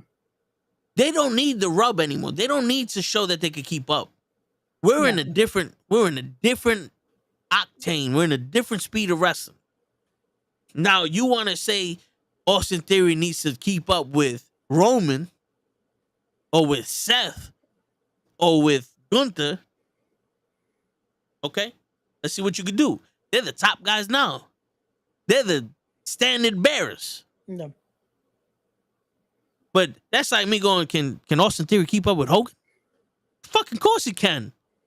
He gotta slow down to fucking keep up with Hogan. See, but you see what it's supposed to be though, right? That it's not, again, I say keep up, but it's also what the matches like that was supposed to be. Yeah. Can you have a good match with a guy that caliber? In order to be able to see, can we put you in a spot like this? Because Zenas doesn't need to be in the main event anymore. Yeah. He's already been there, done that. But in theory was supposed to be like, okay, if this works, now are you ready to be in that spot? See, here's the thing. Yeah. And I'm going to use Cena with Theory. And I can't use CM Punk because CM Punk was trying to just revitalize his career. I don't care what anybody said. He wasn't there to make those young wrestlers look better. He was there to revitalize his career. He wanted to see if he could keep up. CM Punk comes, John Cena comes back. He wrestles Austin Theory. Austin Theory is nowhere near the level for him to wrestle Cena. That's another reason why that match was bad. No one cared about it, and they didn't deliver. Ready Player One versus Edge. He's nowhere near ready to wrestle Edge. He can wrestle him, but for it to mean something, nowhere near it. It's like Undertaker and Jeff Hardy. Yeah, Jeff Hardy got Undertaker's respect that match, and he did his thing because they took advantage of the situation. Was Jeff Hardy anywhere near wrestling Undertaker? No, he wasn't. Now, The Rock was on the same level as Hogan. The Rock versus Hogan, this is what we want to see. This is Muhammad Ali versus Mike Tyson. Right now, you're telling me Mike Tyson's come out of retirement to fucking go fight Julio Sanchez. Who the fuck is that? You know what I'm saying? That's where the legend comes in and they do their thing. Yeah. And I'm not saying Hulk Hogan was at the top of his game, but to the naked eye, they fucking covered all that shit up. Yeah. Because that's how it's supposed to be, though. It wasn't supposed to be as evident, like, okay, the vet isn't really doing what he's supposed to here. It's not supposed to be as, like, okay, you shouldn't be able to tell me it's them having to go by the legend's pace. It should just be, oh, this match was great. Or it was I. It shouldn't be able to be that. Yeah. That's where we're now starting to realize, again, wrestling grows. It's always going to grow. The styles change, the times change. Yeah. But it doesn't change the fact that, again, you now have to adapt to that then. The way of giving that rub has to adapt. We can have the same type of effect in a promo. Just like the Xena. Ricky Starks is a guy. That segment was Steamboat. Ricky did something for him. Yep. Because now it's building something. That little Ricky just letting up. Let me say this. Ricky the Dragon allowing Starks to do the honors for him and beat the crap out of him. It gave him something. It's little things like that. But again, that's giving the rub. No actual match needed, but there's ways to do it. That's always the important part, is finding the way to make it make sense. So now you keep that energy there, and you keep the fans interested, and you keep people wanting more. Because the whole thing is, you have to capitalize. If you have someone like that, the focus needs to not only just be on them because, oh, cool, they're back, but making sure it stays with the person they're with. Because if not, what's the point? Yeah. Like, that's the thing. Like, when Xena comes, he tries to, it's always supposed to be, hey, whoever he's working with, now keep watching them. Yep. Like, it was cool. His segment with Jimmy, because he knows Jimmy's about to be on this heel run. Work on that. Jimmy now, fucking, he's a bad guy. Xena made it clear. This is a bad motherfucker. And Xena's trying to keep that working. Danielson and Starks. It definitely was. It definitely was a banger. But again, it needed more. What were we going to say, bro? It needed more than, what was it, 4 days of buildup. Oh yeah, definitely. But again, we gotta say it. That's a fucking CM Punk fault. That's CM Punk's fault. It's the nature of the beast. It's CM Punk's fault because again, that match could have definitely happened down the line. But again, that's one of those where you have to call an audible. That's where, what would you do if you know you want to have Ricky have a banger of a match? Who would you have put in there then? I would have put Bryan Danielson in there, but it would have made. Let's say you had the Rolodex though. Who else would you have put in? Because Danielson, again, for 2 days notice, it feels like, really? Who would you have put in? If you could, you're booking this now. It's like, fuck, CM Punk fucked this up. I got to give Ricky somebody. Who are you putting in that spot?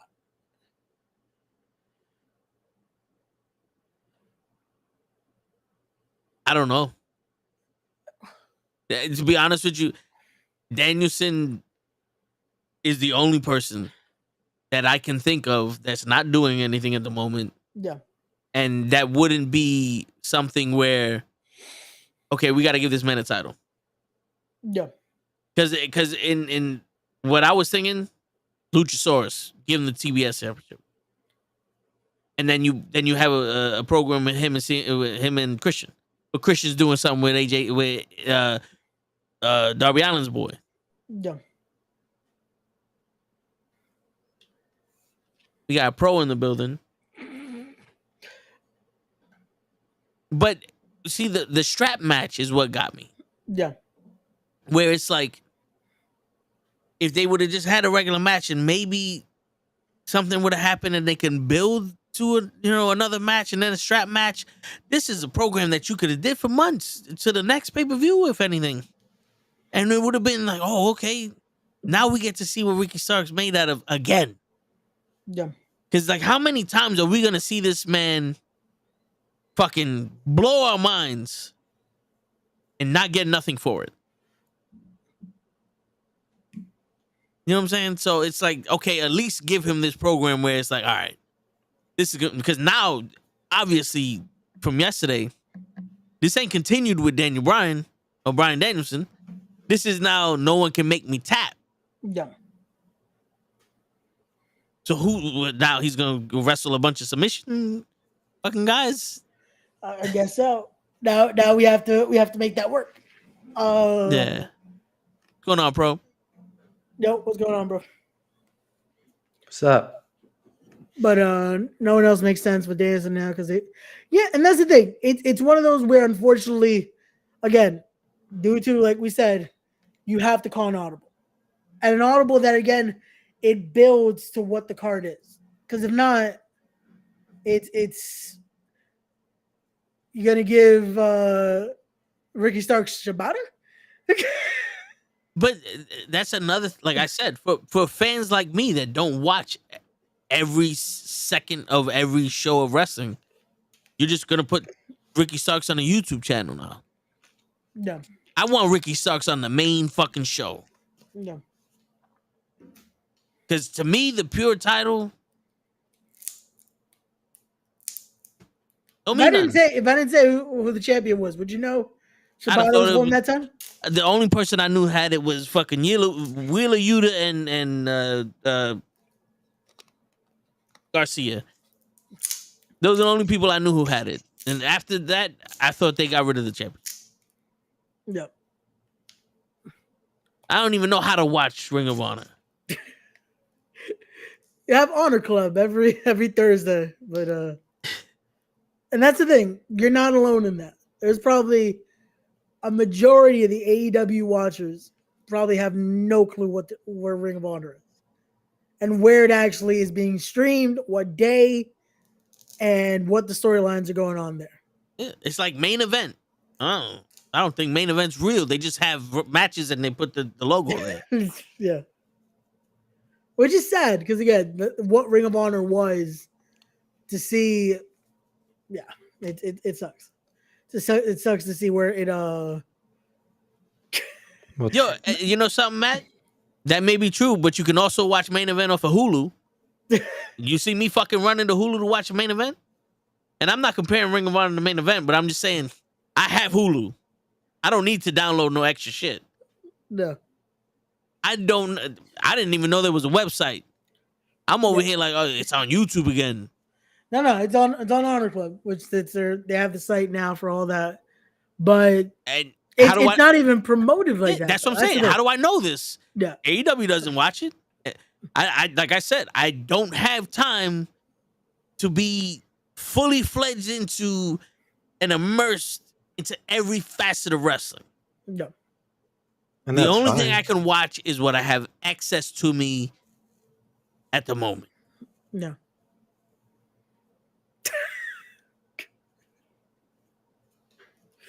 Your word. You should have never got eliminated from that battle royal, Matt. Go watch that on Title Match or on IWTV. It's on one of the networks. Go watch Matt Awesome. So what's going on, bro? What's going on, bro? How's everything? You guys tell me.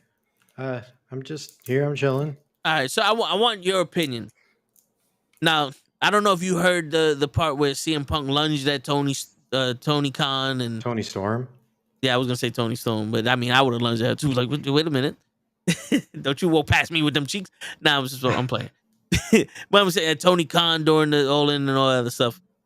What we discussed was if Tony Khan would have called you up, bro, after the event, like as soon as the event ended, he calls you up. He's like, "Yo, Dave, such and such happened.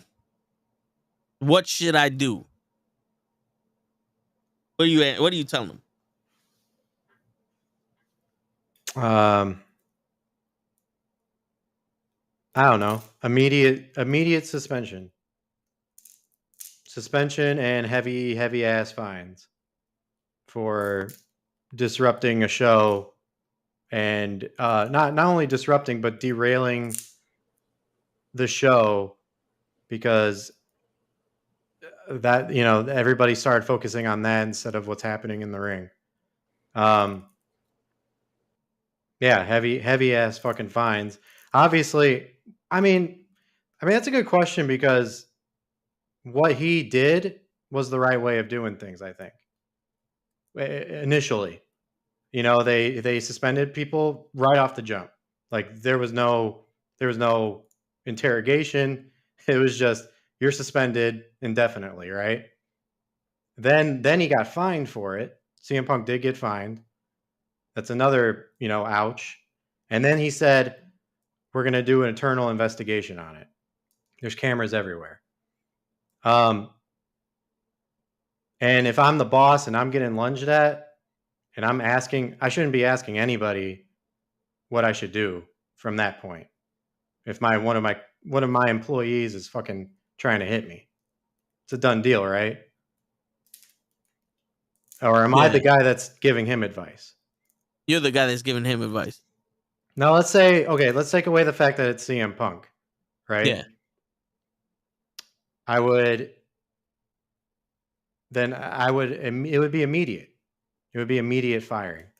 You don't do that. Like I don't work at McDonald's and then just, get mad at my manager because I'm not doing shit fast enough or something, or somebody's pissing me off. One of my coworkers pissing me off. And I lunge at my fucking manager because I'm frustrated. Like, if you're looking at it through that aspect, if you take away who CM Punk is, all his fucking, accolades and all his merch sales and everything, yeah, I would fire his ass. But I wouldn't even get to the point where I have to call somebody to get, advice for that shit. I think it's just instant. You should know what to do. Yeah. No, we asked that because it's like we're trying to break this down of is there another way out? Because like I said, we brought it up earlier. My thing was you look at it, take the wrestling side out of it. Just put it as a business.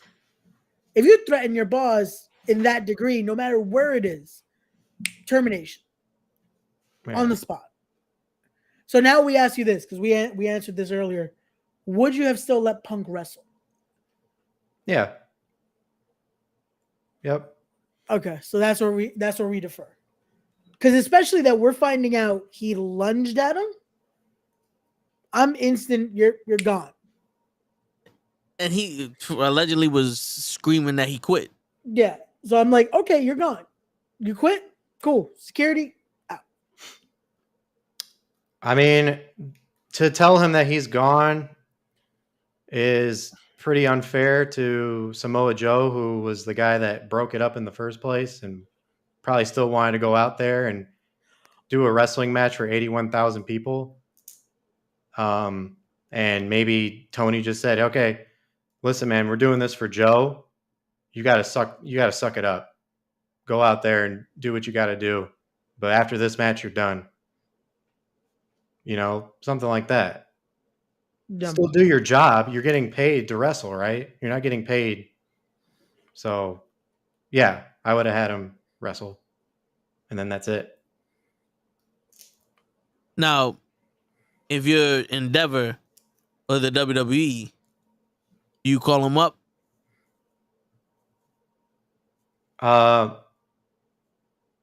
What do you mean by that? They fired CM Punk. Oh. You Vince McMahon, Triple H, you contact CM Punk and go, yo, how many zeros does it take for you to come on our show? No, because I wouldn't be Endeavor and ask him to come on the show, especially since the minute that he showed up, he was saying how that was the place that got him sick in the first place. So then you're just like telling me that you're not a man of your word and money's more important to you.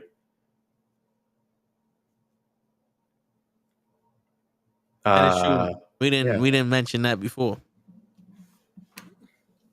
You know? So yeah. But then again, so you don't think Punk's gonna show up ever? I don't think he's gonna show up at WWE. I think he burned that bridge years ago. Well, there were a lot of people that burnt bridges in WWE that Triple H was able to mend. With the Warrior is an example. Yeah. Oh, I'm sorry. And this is where I say it again. It's you kind of nailed it. Where maybe morals. Sometimes money can buy morals. At this point, I feel like this is going to be another one of those situations where, again, just for that reaction, just for that. Even that return itself, I think he'll take the check. Because a lot of guys have said it. Oh, I'll never work there again. Years later, boom. It was Brett said he'll never work for Vince McMahon again. Went to the Hall of Fame, did the whole thing, and he's there. But why now? Why not? 7 years ago, what would he do it for? Out of spite? I don't know why you would do it now as opposed to the years that he wasn't there. Well, this is the closest thing we'll get to without a screw job of Brett leaving the WWE and going to WCW. Yeah.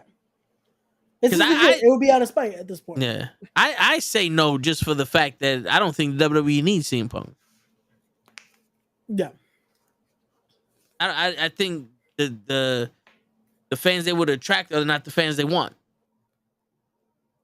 You know what I'm saying? I don't think they want a hardcore wrestling fan. No, and the kids wouldn't get it. No. Yeah, that's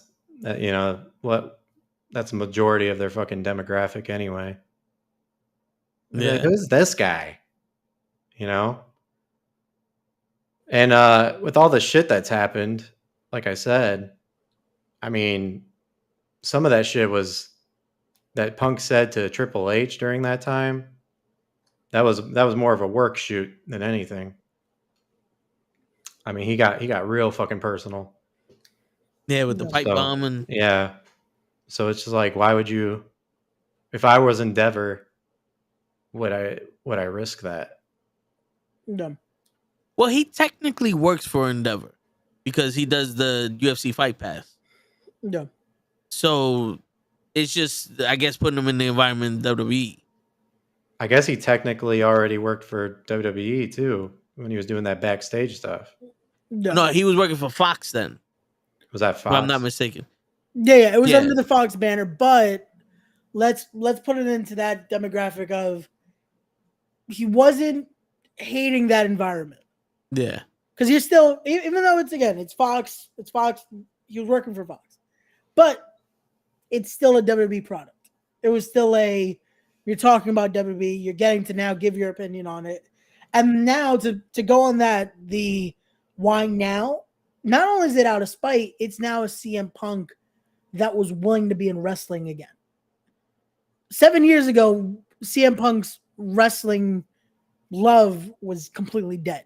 It was burnout, which a lot of people get. We've seen people that don't want to be in wrestling, and then one day it's something that needs to be kicked. For CM Punk, AEW was that. It gave him that fire again. Unfortunately, that fire also came with some anger issues. Now, I wouldn't see a reason of, hey, I still maybe want to do this and that. Why not go to the place that I was doing this for so long? Yeah. Well, to respond to Loki real quick. Yeah. There's one place I can see CM Punk, and that's Japan. Yeah. I think you put CM Punk at a Wrestle Kingdom, a lot of people would watch that Wrestle Kingdom. Yeah. It would just be really awkward coming Forbidden Door. Yeah. But I mean, there were a bunch of AEW wrestlers that can't wrestle at Forbidden Door because of the relationship with New Japan and Mexico. Yeah. So it's like for them to be like, well, there's always because also if that's the case, then Kota Ibushi would never be on AEW because that is he basically snitched on everything they do horrible over there. Yeah, but it's one of those where there's ways around it. It's just that would be a great option though if Punk were to do that. But again, it's a wait and see. See, now I think hear me. I want you guys to hear me out, right? Okay. Yeah. What about this? What about if we say, fuck Japan? We go to Impact because he was there back in the NWA days, right? He goes back to Impact and he tries out a career there. Now, if something comes up that there's some backstage drama, as soon as he's there, right? As soon as he's there, there's some backstage drama. I feel like we can officially say this guy's a cancer. So why not give him the third time's the charm treatment with that? Have him go to Impact. I think, and I know we've been ragging on him. I think he's too big for Impact. That's exactly my point, though. Does Impact have the budget for it? Now let's also be realistic there. Where again, Impact's a great company. You have a lot of great talent there. But at the same token, I don't see CM Punk asking for peanuts. No matter what controversy, no matter what he's done, that name is still, again, if he shows up in the Impact Zone, that brings them money. No. I don't know if they're going to have enough to be able to offer the balance of it, though. Do they have enough to even try to gamble on that? I'm just saying, if you want eyes on the product, that is the best way. So if I'm TNA and I want Punk, you have to come with a contract. You have to come with a new cable provider channel deal. Like you have to redistribute this shit. Like if you was on Spike TV again or on TNT, when people with cable TV were able to watch them, you didn't need dish or you didn't need no special shit to watch them. You know what I'm saying? It has to be accessible to everyone. And you have to upgrade your arena because it's small. Like you have to make this feel like, okay, we're going to try to be the third option now. And we're going to do it off the back of CM Punk. Now me, if I'm going to invest that much money into upgrading the look, the brand, getting on cable TV, the first match I'm pushing for with CM Punk is Kenta. CM Punk and Kenta. That's the first thing I'm going for. because no other company can do it. And this is the battle of the go to sleeps. And to get a company to rise that fast, you need the hardcore wrestling fans. The same way AEW Year One had all the hardcore wrestling fans going, this is wrestling and I'm back because this is what the fuck I've been missing my whole life. I'm not afraid to admit, and I've said this plenty of times, AEW Year One put a fucking tear in my eye because like this is the wrestling I've been missing. That's what I would do if I was TNA. And I was going to take that jump. And that's how I would have done it. Yeah, I think Impact would give them that feeling again because a lot of those guys are pretty much, nobody really knows who Trey Miguel is off the riff. No, yeah. I'm just saying, that Impact fan base? No, not the Impact fan base, just wrestling.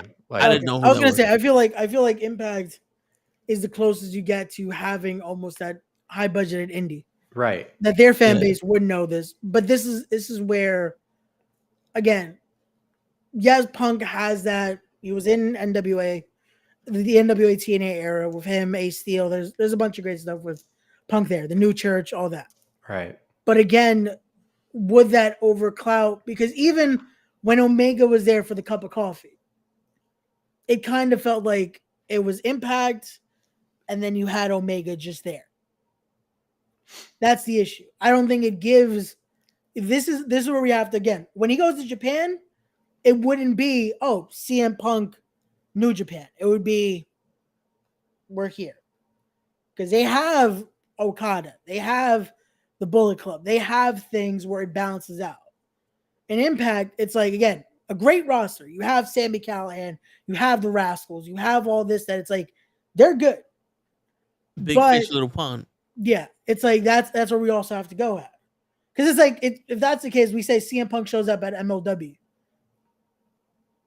I mean, I don't see anything wrong with that either, though. No, they definitely don't have the budget for. They barely have the budget for their roster. But again, a great product, but it's one of those where you have to also see the pond aspect of it. If he decides to go, you know what? I'm gonna reinvent the wheel here, and I'm gonna clear the name of CM Punk. I can see him doing MLW. I can see him doing Hog or TNA. Just like, yo, let's get this shit. Let's go back on the road. Let's get back to basics. Let's build this name up again, like how Cody Rhodes did it, Drew McIntyre. A lot of people did it. Get that name back again, and then you can do New Japan and go, okay, I'm a whale in an ocean. And you can name your price then. Right. Because if there's one thing wrestling fans do, it's forgive. That's what I'm saying. Yeah, exactly. That could be his apology tour. Yeah. And he don't need a fucking dump truck of money to go to MLW and make an appearance. Yeah. He could show up, give me $10K, and then that's it. And as far as the Impact stuff goes, what Ray was saying too, I think it would be a little different if he was, because Kenny obviously wasn't a full-time employee of Impact. So that was kind of a different situation. If Punk was a full-time employee for Impact, like a Frankie Kazarian or Trinity now, I mean, I know she took a pay cut too. Jeez. But I feel like he would be more on the show. You don't get CM Punk and then not utilize him. CM Punk or what? I mean, what's the argument? Like, I guess I'm trying to understand, because are you saying that CM Punk is going to be so big in Impact that it overshadows Impact? It's one of those where I don't think, because also let's talk about this. You're gonna put CM Punk in Impact, right? Impact is also we're going to do a taping, and then the channel is also out of there. Right. Does anyone actually have the channel Impact on access? No. Yeah.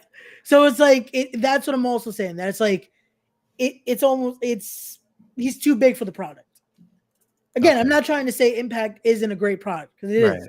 Has a great amount of talent, has a great amount of potential there. Yeah. But it's one of those where, again, you're going from two TV products into, unfortunately, not as big on the scene. Think about it this way. Yeah. In terms of just gravitation, right? You have the Jake Paul. He boxes Nate Robinson, Tyson, wow. Anderson Silva. He boxes Tyrone Woodley. All these people. There's big names in there. They go into a small arena. It almost looks like it's COVID again. Go into a small arena. They make good money. Everybody, tens of millions of dollars. There's like 5,000-10,000 people there. Everything's cool. Now Logan Paul fights Mayweather. We're talking hundreds of millions of dollars. 50,000-60,000 people watching it. This shit had fucking Showtime All Access on it. It's a different beast. No. What I'm saying is that CM Punk is Mayweather. Where TNA is set for the Paul brothers. Now, would he be able to hopefully be Kurt Angle in another Impact run? Because I think Kurt Angle and Christian were the reason that Impact turned and became as big as it did back in them days. Yeah. Because those two fucking rose, they fucking rose the tide. Yeah. In TNA back in them when they were on Spike and shit. Can CM Punk do that? If he's not the cancer that we say that he might be, or this is the test. Let's say he's not that cancer, and he gets the respect that he wants, and he's able to do what he's done, and he raises the tide in TNA. You're raising the tide on Access, but you're raising the tide on a bowl that's gonna overflow, and now you have that it's stagnant. This is as high as you can get. So if you get off of Access and you start going to those cable companies, like we said before, you can raise that tide to unbelievable amount. Yeah, but again, it's like I said earlier. Is it worth taking the gamble? Because even to do that, you have to be able to be like, you know what? Let's offer. This is what we got, and let's hope we're going to get a huge return back. To be able to say, hey, now we have this guy. Now let's try to move back into a network where now it's feasible for all this, that we're going to make profit back margin in there. Because again, having him there, your pay-per-views are going to do well. Yeah. But that is once a month where you're still trying to sell multiple tapings out. You're still trying to sell having people watch your actual product. See, now this is the thing. It's like, I don't watch TNA. Oh, I don't watch Impact. But I watched Mickie James in that Texas Death Match with Donna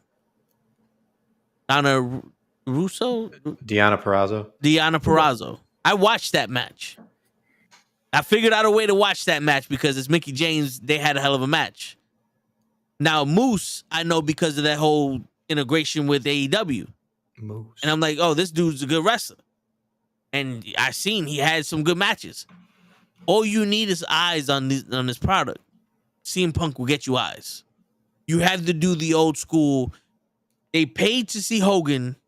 They stayed to see Macho Man versus Ricky the Dragon Steamboat. Right. You know what I'm saying? Like, that's what we need to do that. CM Punk's here. Come watch. Oh, I didn't get a chance to see CM Punk with AEW. The tickets too much. Now I go to Impact, watch CM Punk. And boom, now my eyes open. I get to see Eric Young and all those other guys that are back there, Moose and all these people. These dudes are dope. Yeah, which that's how it was back in the day when you had the Angle showing up and you had the Christians showing up and you had guys like that make appearances where it's like, okay, you're coming, you might now be transitioning to see them, but then you're staying to see an AJ Styles.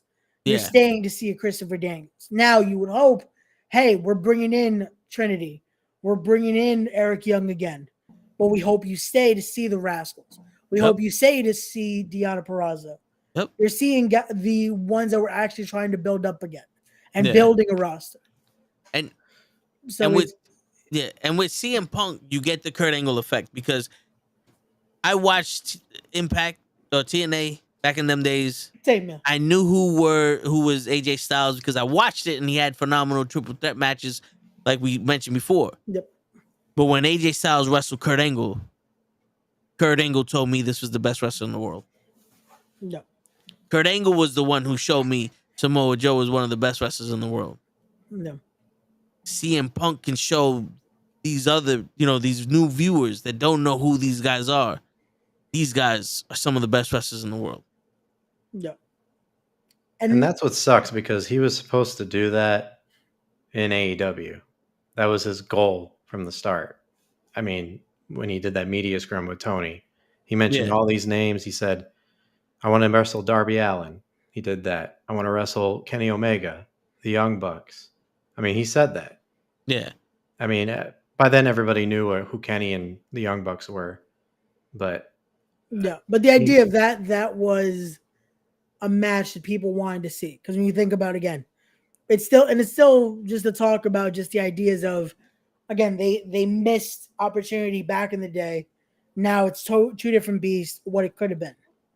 Yeah. And it's unfortunate, but again, this is where we're in. So here's the problem also with what we were talking about, because I forgot about this point, is that New Japan is also on Access TV. So either way, they have New Japan World, which is, I feel, right, a lot more people have New Japan World than when we're talking about earlier Honor Club.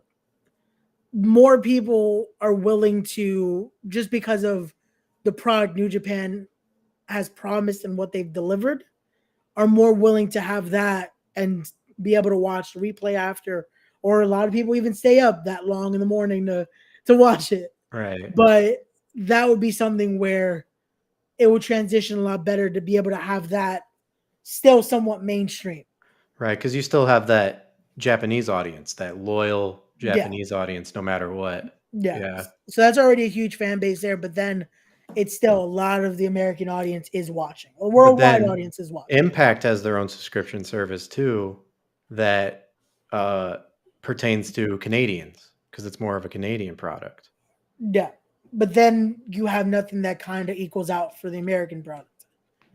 Because again, you have we're just stuck. We're in limbo. Yeah, it's like we want to watch Impact. I would love to be able to still watch Impact. Because again, a lot of the roster is a lot of great people that are killing it on the indies. But we have to watch YouTube clips. Whatever they post on YouTube or once in a blue on Twitter, that's how I've seen Impact lately. It's like somebody's phone. Exactly. But which that's something I feel like hopefully now they work on, because even the last few tapings, people have complained their production quality has gone down. Oh, it's so bad. Tonight, so it's something. Yeah. Tonight, even they had a blackout. Yeah. So imagine it's one of those where a company like that, when we talk about what an alternative was supposed to be to WWE, TNA was that for a while, to the point of what messed them up and what usually messes up any company that looks to be an alternative is that then they decided, fuck being the alternative, let's now be let's work on beating them.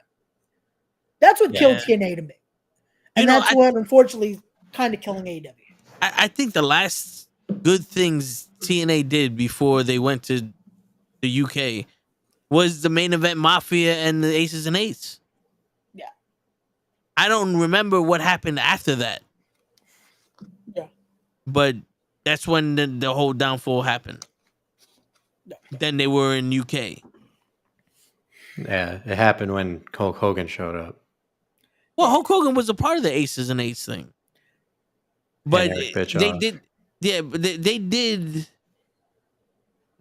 After that whole angle, they just fell off. But I don't know if that was because Dixie Carter got back involved, because that was around the time they got Dixie Carter back, and I think Vince Russo was also in there or some shit like that. There was I feel like at that point he was writing there and all that stuff. Yeah, I think at that point they were like, "Oh, this shit works. Throw all the chefs in the kitchen." And we all know how it works when there's too many chefs in the kitchen. WCW proved that shit already. Yeah.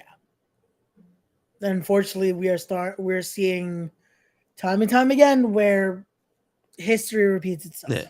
Because when there's too many opinions, there's no one sitting there doing the job. Yeah. But on the flip side, when there's not enough giving input, we get what we get at All In. Yeah.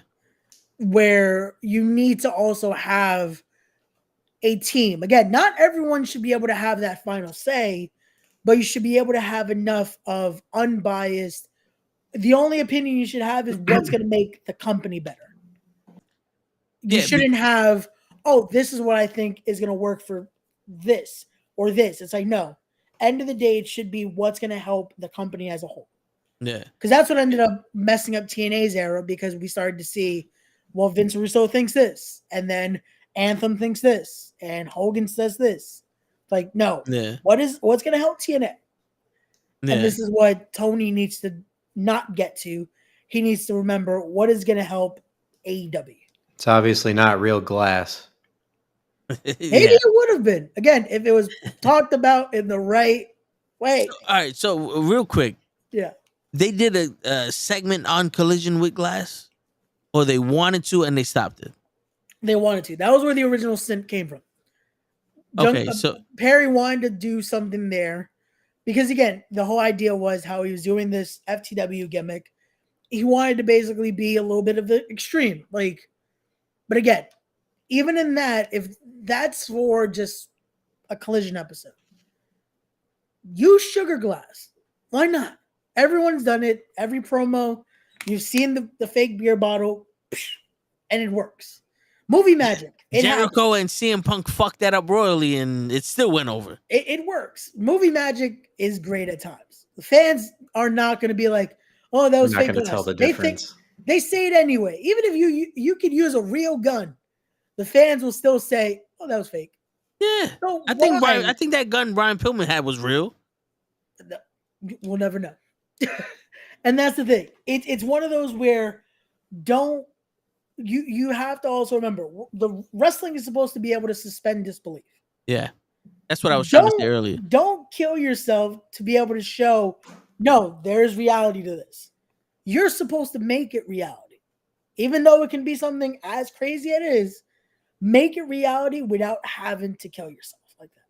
I feel like what Ray's doing is what CM Punk was trying to convey to Perry. And Perry just got a little teensy weensy butthurt about it. But the funny thing is, management was the one that approved it. They approved that spot. Because this is the thing, bro. You're listening to how I'm saying it, right? Right. And I'm breaking it down a certain way where, again, I'm trying to make it work for the product itself. From what we're hearing, it just sounds like nope, and no other way to do it. Yeah, well, Punk kind of said no, and then he said that's not how we do things in Collision. Yeah, so it's like you have to be able to work with the person. This is why I say we were talking about earlier who else could help Tony. It can't be a worker, because a worker is going to think this mentality and that's it. It's like, no, it has to be someone that's already done it. It has to be someone that can help a situation like this where it's like, hey, this is what we do for the whole company. Yeah. Punk is thinking, oh, this is my show. Right. Like, good point, because somebody else brought that up on another podcast I was listening to. And it was they mentioned that instead of having somebody who has been in the business, who knows the business, try to do something else. Bring somebody in, bring a businessman, not a wrestler, not somebody who knows what's going on. Bring somebody in that doesn't know anything about wrestling. Bring in fucking Joe Schumacher or whatever the fuck, right? Just a fucking old white guy that doesn't know shit, just knows business, and have him make the decision making. He can have that kind of perspective to where I think, is this right for business? No? Okay. So I think if you're gonna do somebody that's outside of wrestling. He has to be in an entertainment business. Yeah, it has to be It can't someone just that be would somebody understand. like from Wall Right. Well, they Street, have to you know, be yeah. qualified, right? Yeah, for yeah, sure. yeah. I understand. Like My Freddie thing Prinze is- Jr. type shit. Yeah, You know, but see that even with Freddie Prinze Jr. now, he's already worked in wrestling for so many years. So my thing is with when I say it can't be someone in the business, I'm saying it can't be someone that's physically still working in the business. Yeah. Like someone that still could work a match tomorrow, if say be. Someone that again has no ulterior motive. Their motive should only be the company. I'm being hired to help AEW work. That's all I'm trying to do. I'm not trying to, oh, my friend here, this here, no. I'm here for everyone's benefit. So would you get someone like Jeff Jarrett? Like, let's say he's not working, but like someone in his era and have the old school way of running shit, or would you have someone new? That's hard because like most of the people that work in management there are active wrestlers. And that's what I'm saying. Pat There Buck. someone needs to be like every producer he's brought in has been great, but we need that person that isn't working right now. I would say honestly, if Jarrett were to, I said it earlier, Jericho would be a perfect person, but Jarrett would be another one because he has ran multiple businesses and he's seen To the the ins and ground. outs of it. No, I'm just kidding. I mean, He was there for TNA's rise, though. Yeah. You got to give Jared that. Again, Jared's done some, but he's also fell down. He's fell upward every single time. yeah. Because Jared did all that, but still ended with Global Force being a thing. All right. Ended with a WWE contract. So do you get? So better question. Let's get this scenario. yeah. You're Tony Khan. You want somebody to run shit. Yep. Do you go the way of Jim Cornette, Vince Russo, Jeff Jarrett, or do you go the way of someone like Jordan, who was in the Alpha Academy, Jason Jordan, like someone who's recently been injured and can't go, but is still basically someone from Someone the that knows fucking the business. 80s, Yeah. or someone from the 2000s. Like, do you go the old school, or do you go the newish way? I go with someone who actually works in AEW. I go Nigel McGuinness. Okay. Someone right in the middle. I go with Nigel McGuinness. I go a Homicide.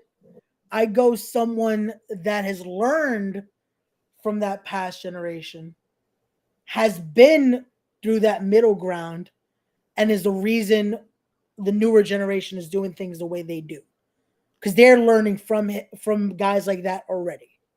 So like a Nigel McGuinness, a guy like Homicide, a guy like Samoa Joe, but Samoa Joe's still doing it. Yeah. But guys like that.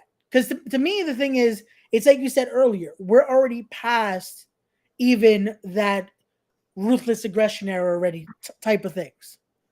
As much as we love the golden era, guys like that are already, because Cornette, as much as he has sometimes some tiny bit of, okay, this is a gem, but then there's a lot of other shit. He's kind of past his prime on mentality.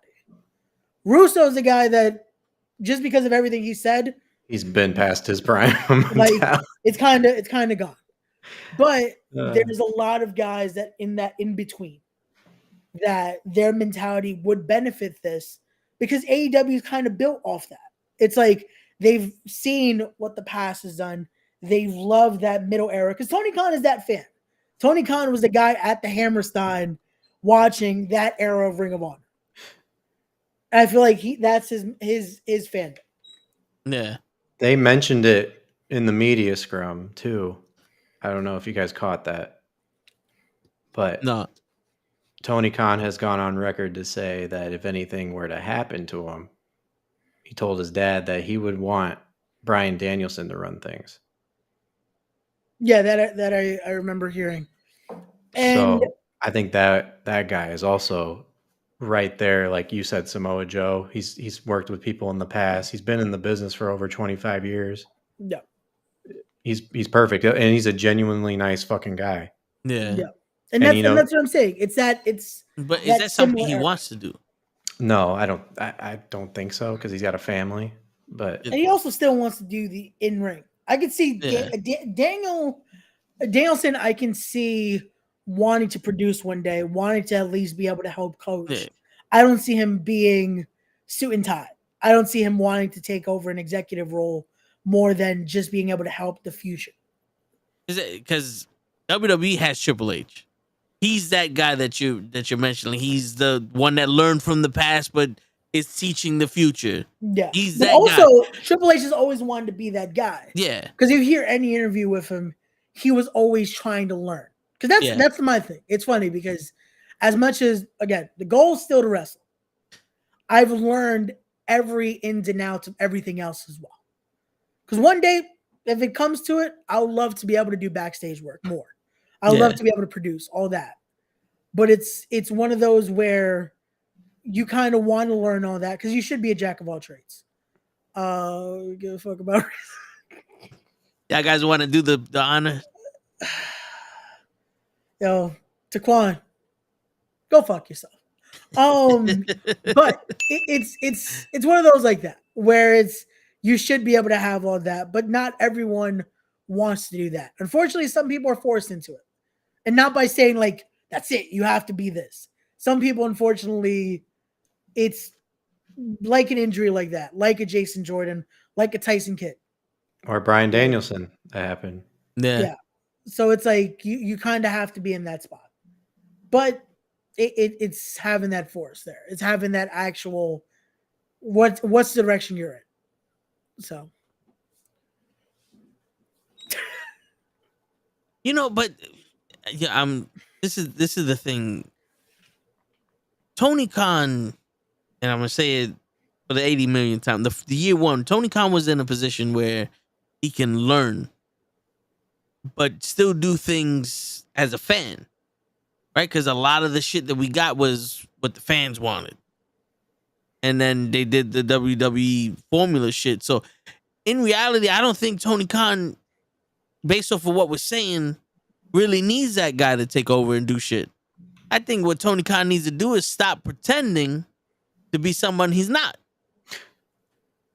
Well, he was more or less talking about when he died.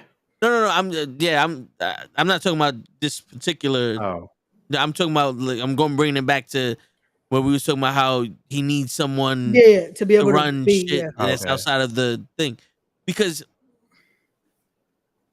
outside of the fact that Tony Khan's not tough and he's not going to get physical with these guys, a lot of people like him.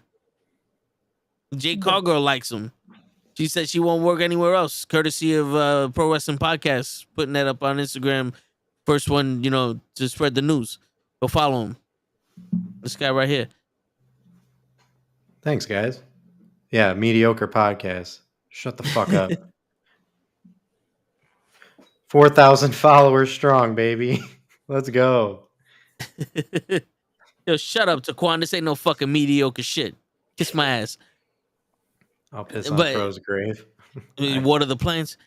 But but yeah, so I'm thinking this is a mistake, not a mistake. This is a crisis of identity. Like, they lost their identity. No. See, I would agree with you if All Out didn't happen just now.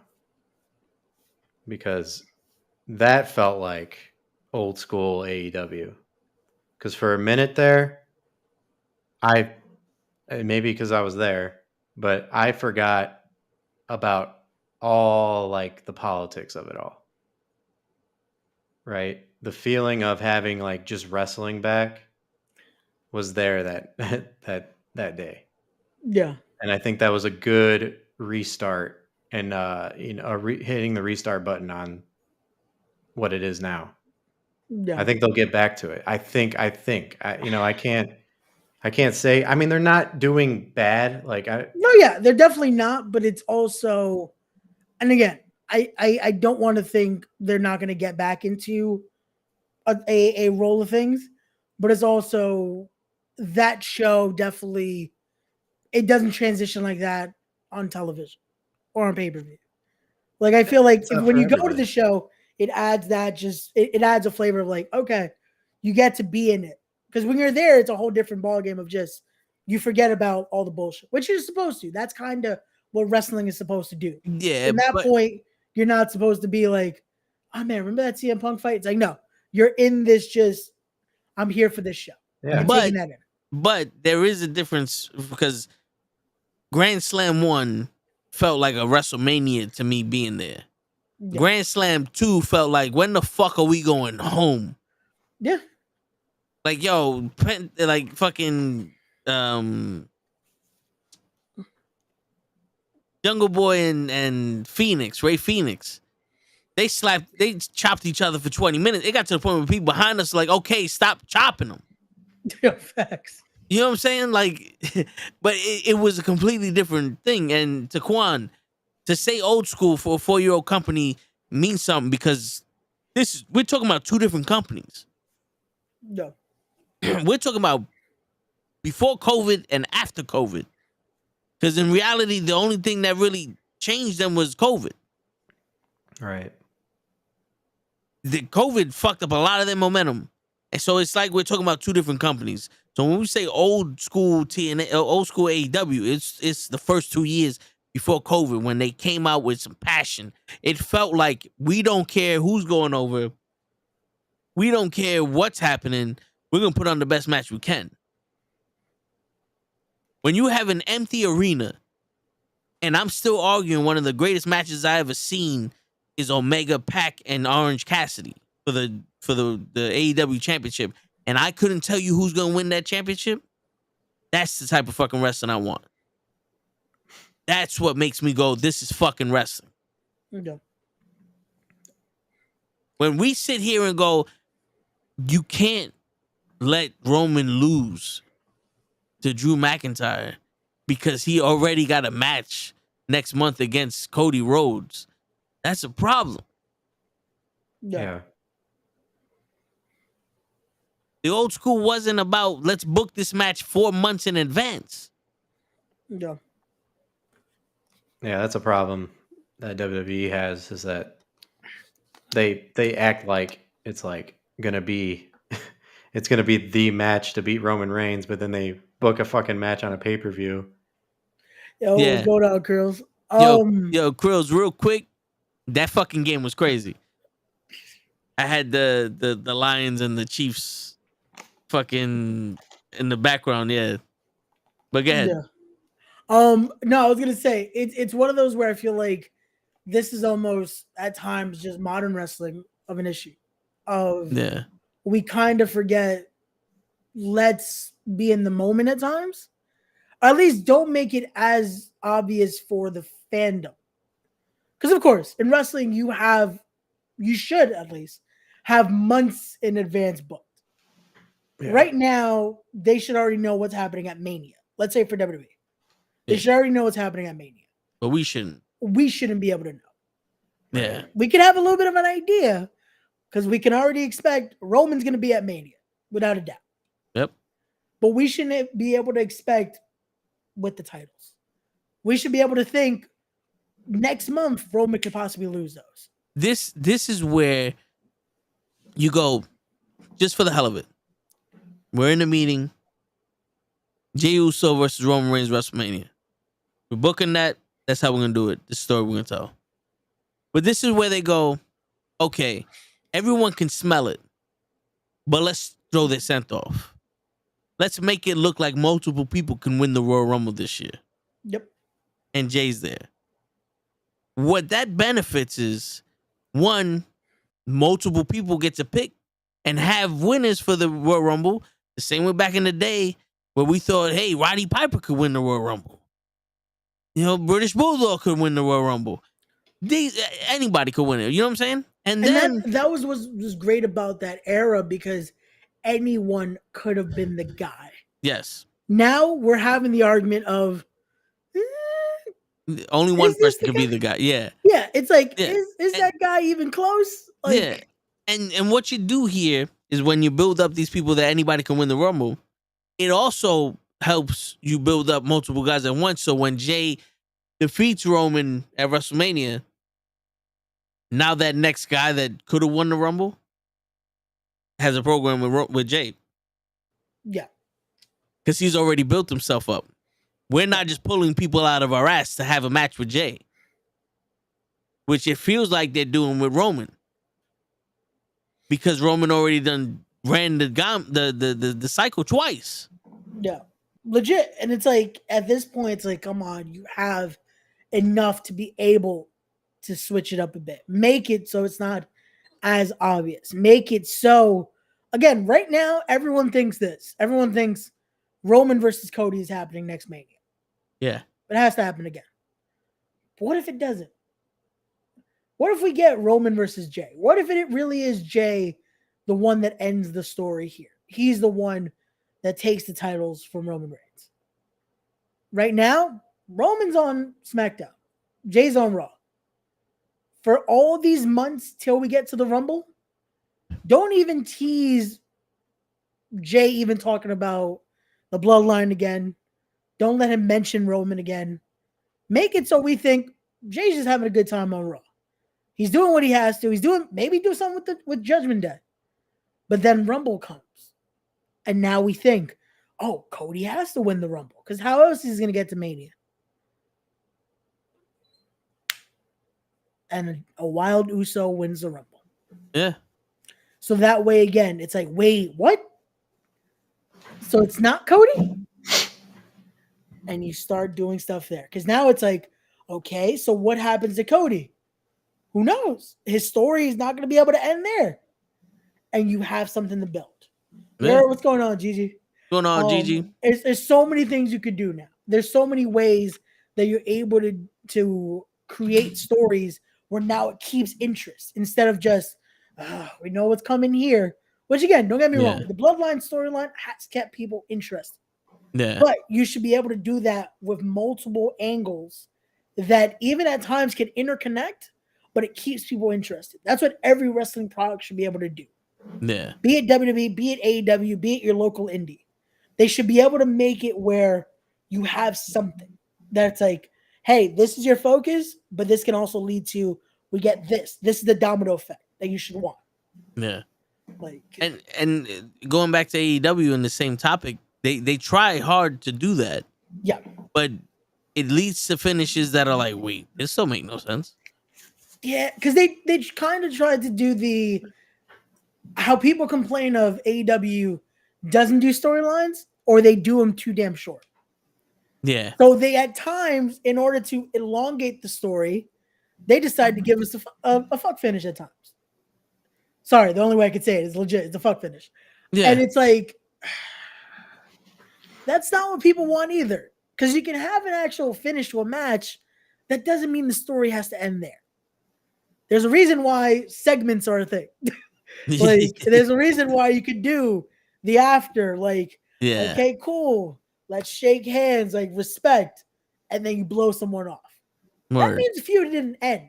Because you could still do something with that. Just like Miro and Hobbs. Exactly. Like, now you add an element in there. Because now it's like, oh shit, CJ Perry. Now what? Yeah. And, yo, what's up, Pootie? Pootie. All right, Pootie, what's the update for us? What's the number right now? Where you at? Word. You should be at 20,000 already. Stop fucking around. Nah, man. He needs to be at 22 by now. Yeah, for real. We didn't talk to him for a few days. You were on the road. By now, he should be at least by 22. For real. If he ain't at 19, I'm done. Yeah, for real. Yeah, stop fucking around, Pootie. 19.6. All right, that's it. That's a good number. You lazy motherfucker. You couldn't get the point for. Yo, get out of here. Pootie. Congrats, Pootie. We don't want no lazy people watching our shit, Pootie. Yo, one day Pootie's about to just beat the shit out of us for this shit, man. Nah. My son at 19.6. Pootie's too tall to be fighting me. he gonna blow his back out trying to punch that low. Oh, shit. Yo. Oh, but yeah, because it's true they do have a lot of like the Stadium Stampede match. No, you know, which I don't know why that started, but they had it, and then it ended with Orange Cassidy going over Santino or Claudio, and that was like a little There's no fucking way that these guys can keep up with the BCC, and they didn't really do much. They didn't.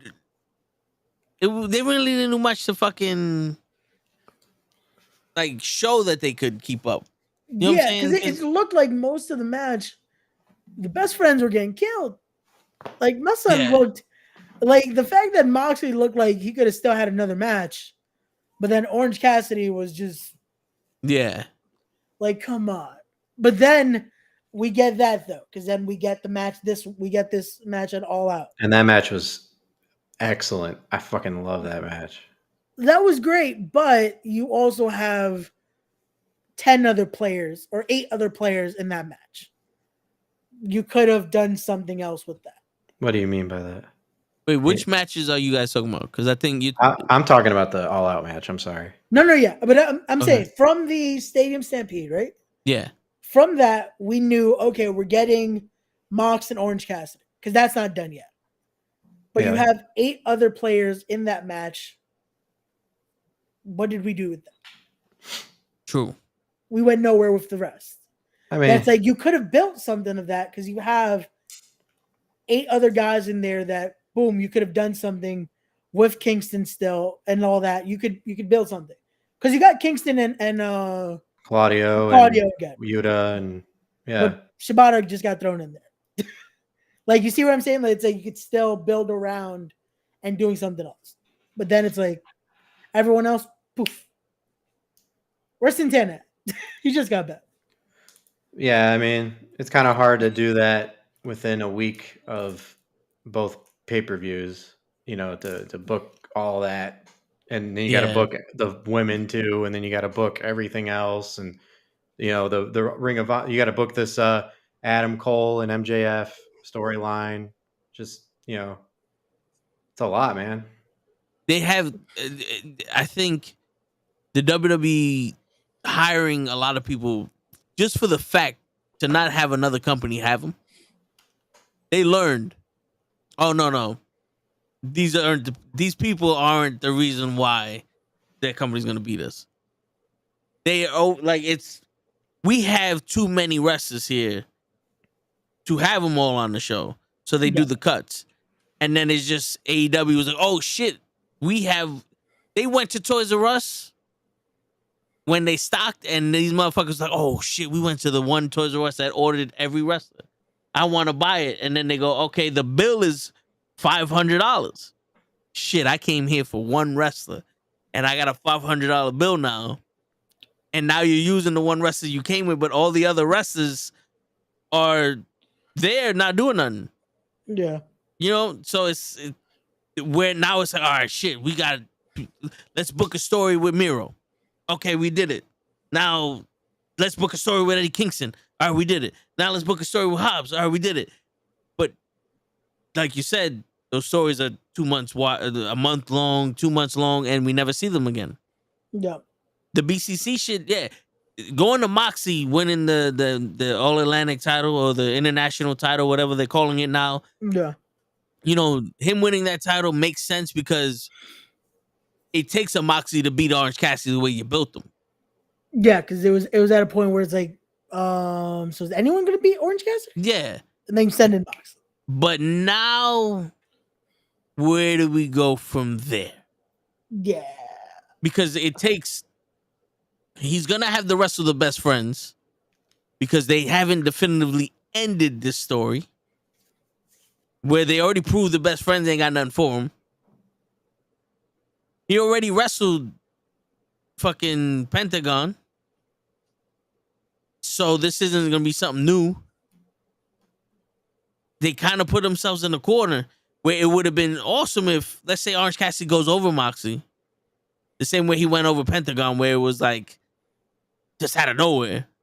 And then let Orange Cassidy lose the title to Hobbs or Santana. Yeah. Someone who isn't really into that story, but can go on and do something different. Yeah.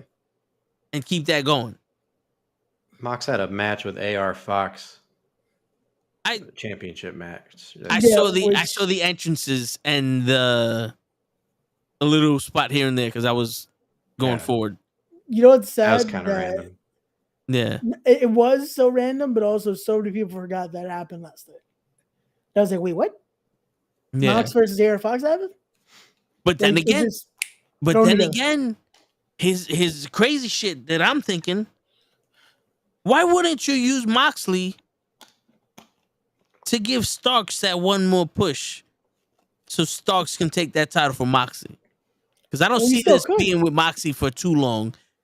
Because it could be the transition he needs.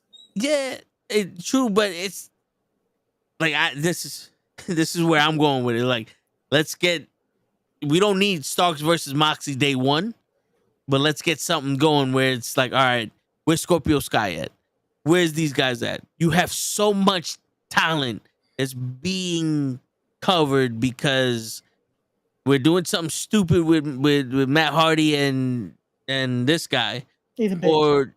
or there's injuries and we gotta wait for someone. Yeah. Or we just signed this kid that Darby Allin likes, an AK-47, so we need to do something with him.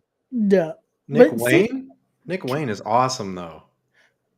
True, but I mean, he's good. He's a fucking prodigy. He's good, but also, where do you fit him right now?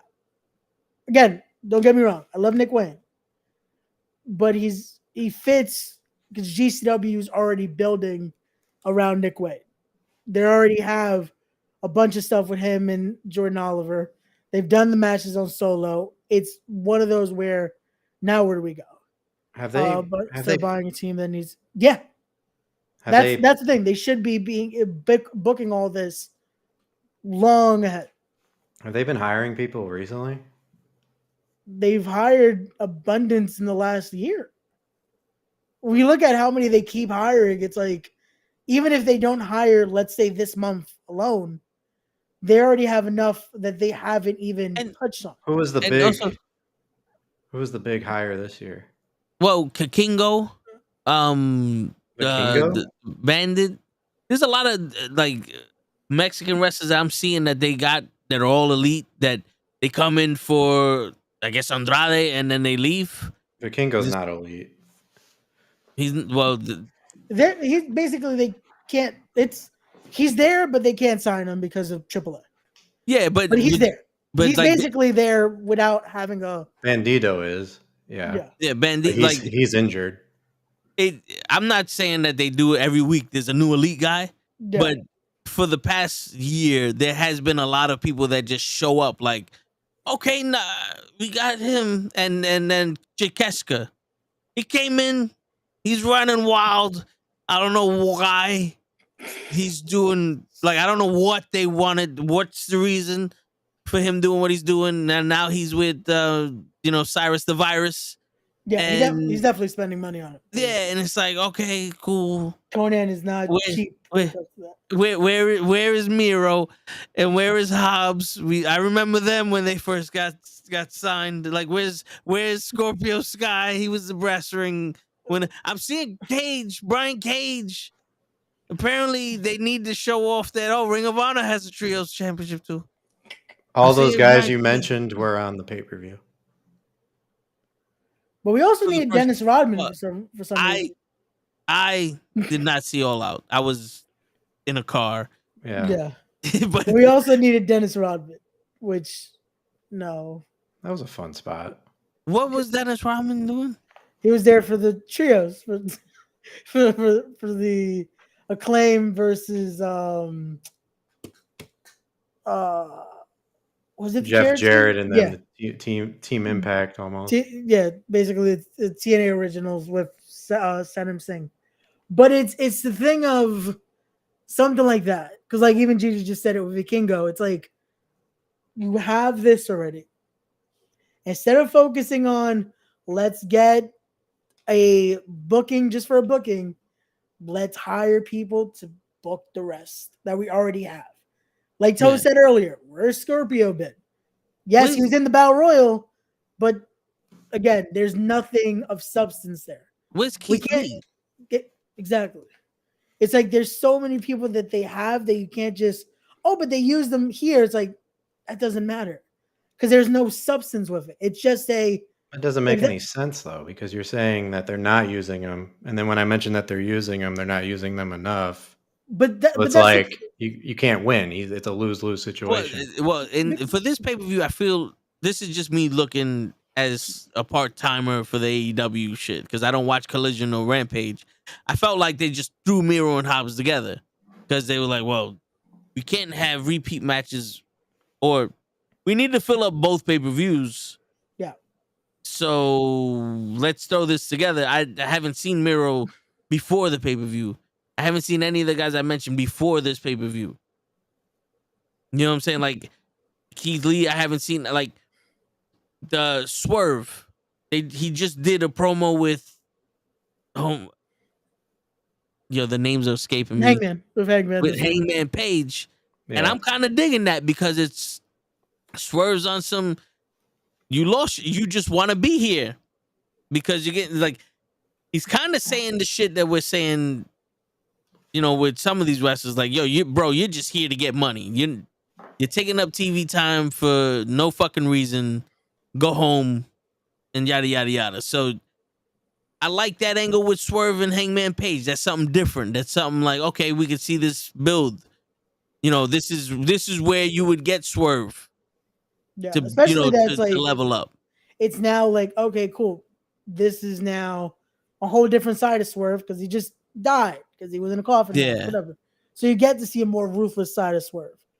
But Dave, what I'm saying also is think about it that way. You're using guys. Swerve just came off that match, but boom, now he's in something with Hangman, where you have a player right there where he's Hangman. He was in that Battle Royal, but it's just to have a spot there. With this, there's an angle to build off. With Scorpio, where are we going to see Scorpio now? It's like a Battle Royal is cool, but it's like giving people actually a direction where we're able to be like, oh, you see what he did this week?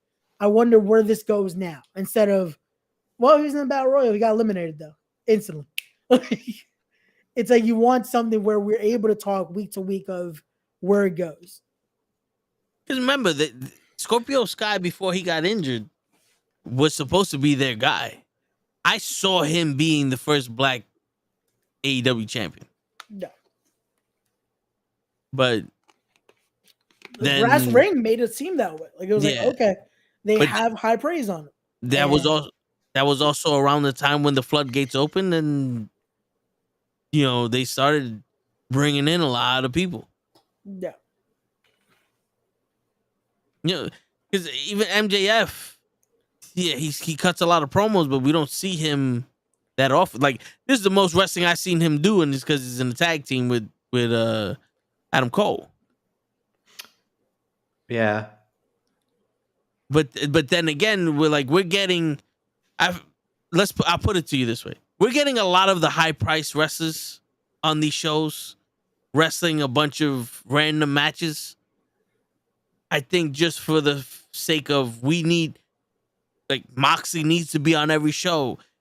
MJF needs to talk on every show. Swerve became a big deal. And we need to have Sting out there. So Darby Allin's going to walk out with AK-47 because we need to have him on the show, but we can't have him in a match. And Samoa Joe needs to be on the show. So put him with someone. Yeah. If it wasn't for the fact that people knew about Samoa Joe and CM Punk in Ring of Honor, that would have been thrown together also. The real AEW championship and CM Punk shit. Yeah. Or Samoa Joe and CM Punk shit.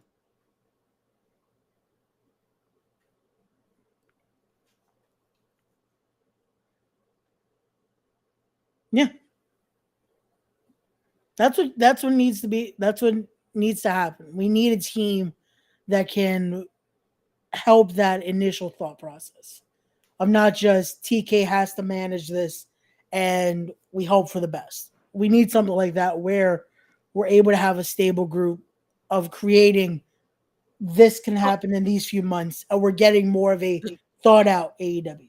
And also it seems to me that there are some wrestlers that are more like they're more important than others. Yeah. And it also shows that same way with shows. Like, in all honesty, I haven't seen one episode of Collision yet. And it doesn't seem like I need to. No. I would. It's a good show. I have no doubt it's I'm not saying it's a bad show, but I'm saying it's like there's nothing that goes, you miss Collision, you missed a lot. Like, you miss SmackDown, you miss what happens with the Bloodline.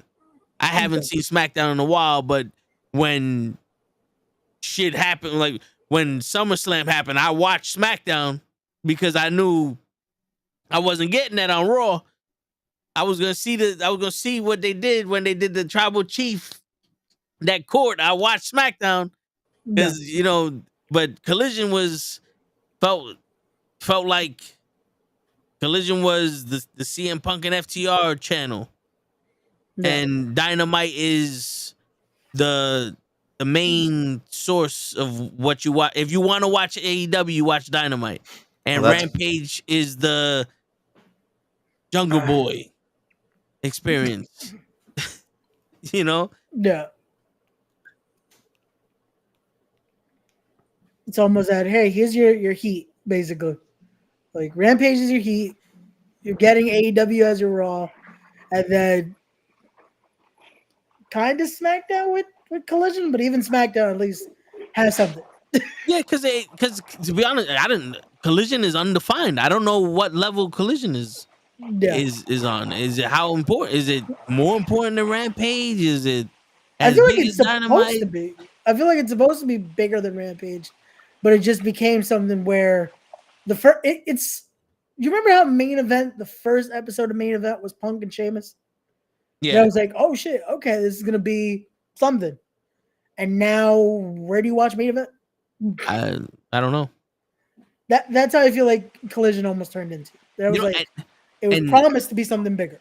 And that's another thing. Collision was taken away from with all the shit where this one got kicked off, that one got kicked off, this one couldn't go there, this one did that, this one left. It's like, yo, I don't want to hear that coming from a wrestling organization. Unless it's kayfabe. Yeah.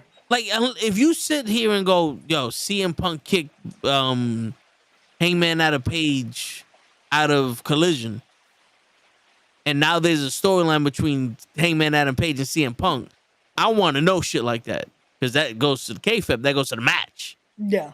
But if you do nothing with them, the fuck I need to know this for? Exactly.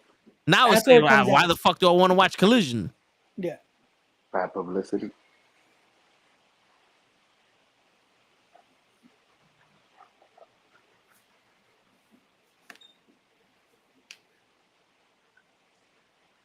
I understand Punk is not a saint in this situation, but people are blaming him like people were purposely antagonizing him to get a rise at him. That's true, but sometimes you take the bait, you pay the,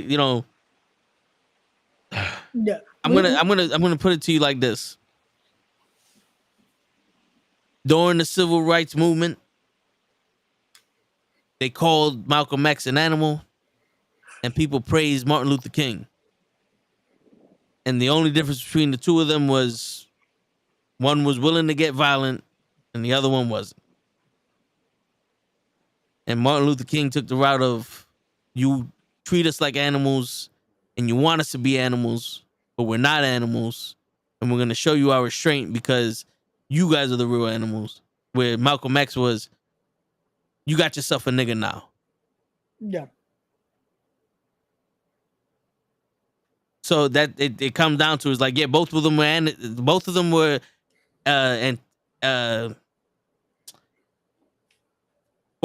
provoked, and both of them were the start of the problem. But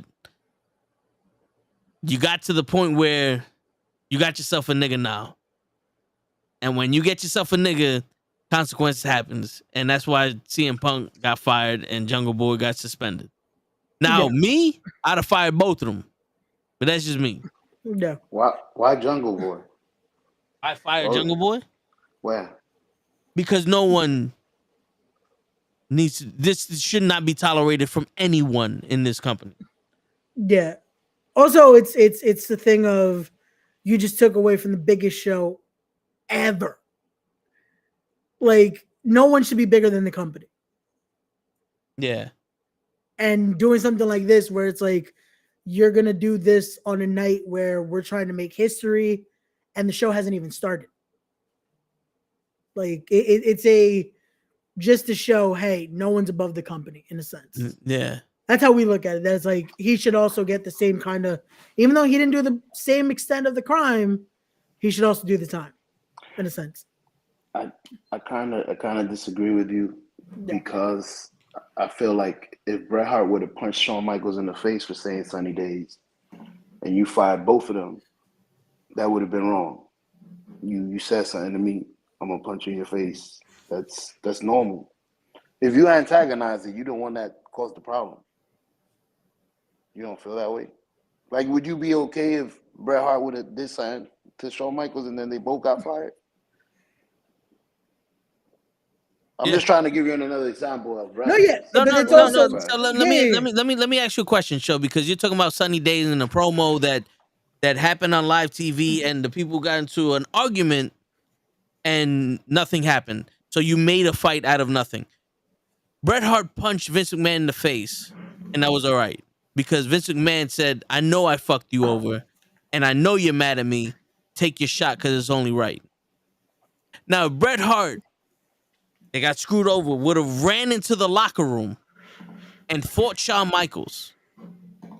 Bret Hart would have got fired because he's the one who started it, even though they screwed him over. It was business. He overreacted. He went and he physically assaulted someone. That's illegal. It's illegal to assault someone. That's the law. Now, let's say after that, Bret Hart gets into an altercation with someone else and has another fight. Well, we're going to have to fire both of you motherfuckers because there's already a precedent. Fighting will not be allowed here. I don't give a shit who started it, who doesn't start it. Like, let's say your sons, they get into a fight. Correct. You punish the big one because he started it. They get into a fight again. Now both of you motherfuckers need to get punished. I agree. Because both of you ain't learning. But what if one is the aggressor and the other one is just defending himself? Because it seems like in the storyline, there's one guy that's always aggressing. No. The both of them are wrong. Because one, Jungle Boy didn't need to say the shit he said. Two, CM Punk didn't need to react the way he reacted. Yeah, correct. Especially lunging at. Jungle Boy started a problem. CM Punk finished the shit the same way CM Punk started the problem, and the Elite finished it. It's when it comes down to business. At least me running it, there is no tolerance. There's no room for this shit. Yeah, that we will not like. We can't tolerate any form of physicality outside of that ring. Yeah. For our wrestlers. See, that's the thing. We have to, when we get to this, we basically have to be able to take wrestling out of it.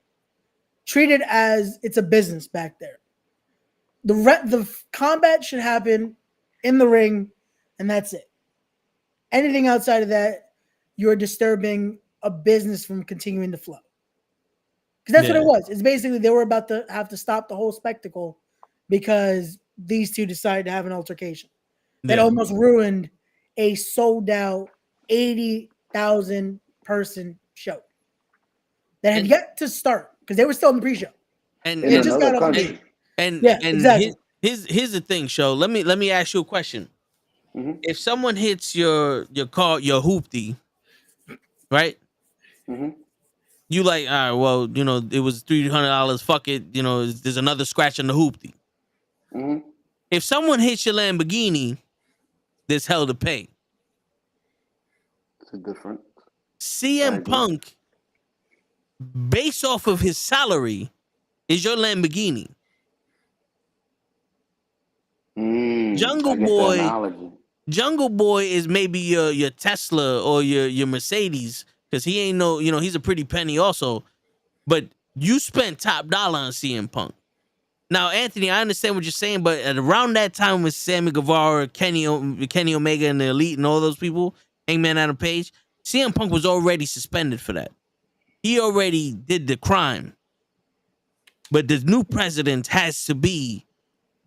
There is no fighting. There's no physicality can happen between y'all, because this is a workplace and we need to keep our employees safe. But you also cannot injure the fucking commodity. That's like saying Aaron Rodgers, you can get in a fist fight with whoever the fuck you want.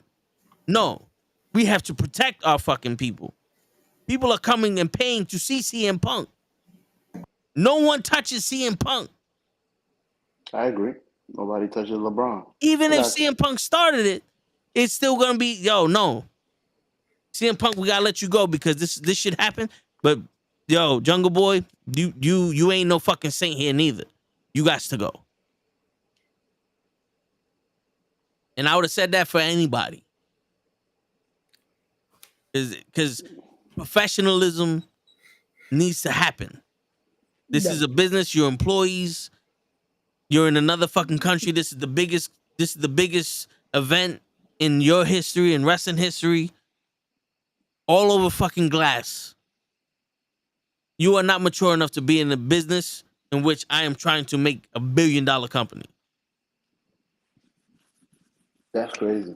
It goes both ways. You didn't want to do a little glass fucking thing, and you got mad about a little glass. But think about it in our perspective. Right? Think about it as us, as fans. You have Ray, who's in the business. You have you, who's a casual fan. You have Pro, who's a diehard CM Punk fan. And you have me, who's a wrestling fan. Like at this point in AEW, I'm invested in the wrestling. You know what I'm saying? Mm-hmm. So now we watch All In, the biggest event in the history of AEW. You may not know what happened because you're a casual fan. You're not in it like that. Ray knows the business side of the shit, so he knows the ins and outs of this fight and all that.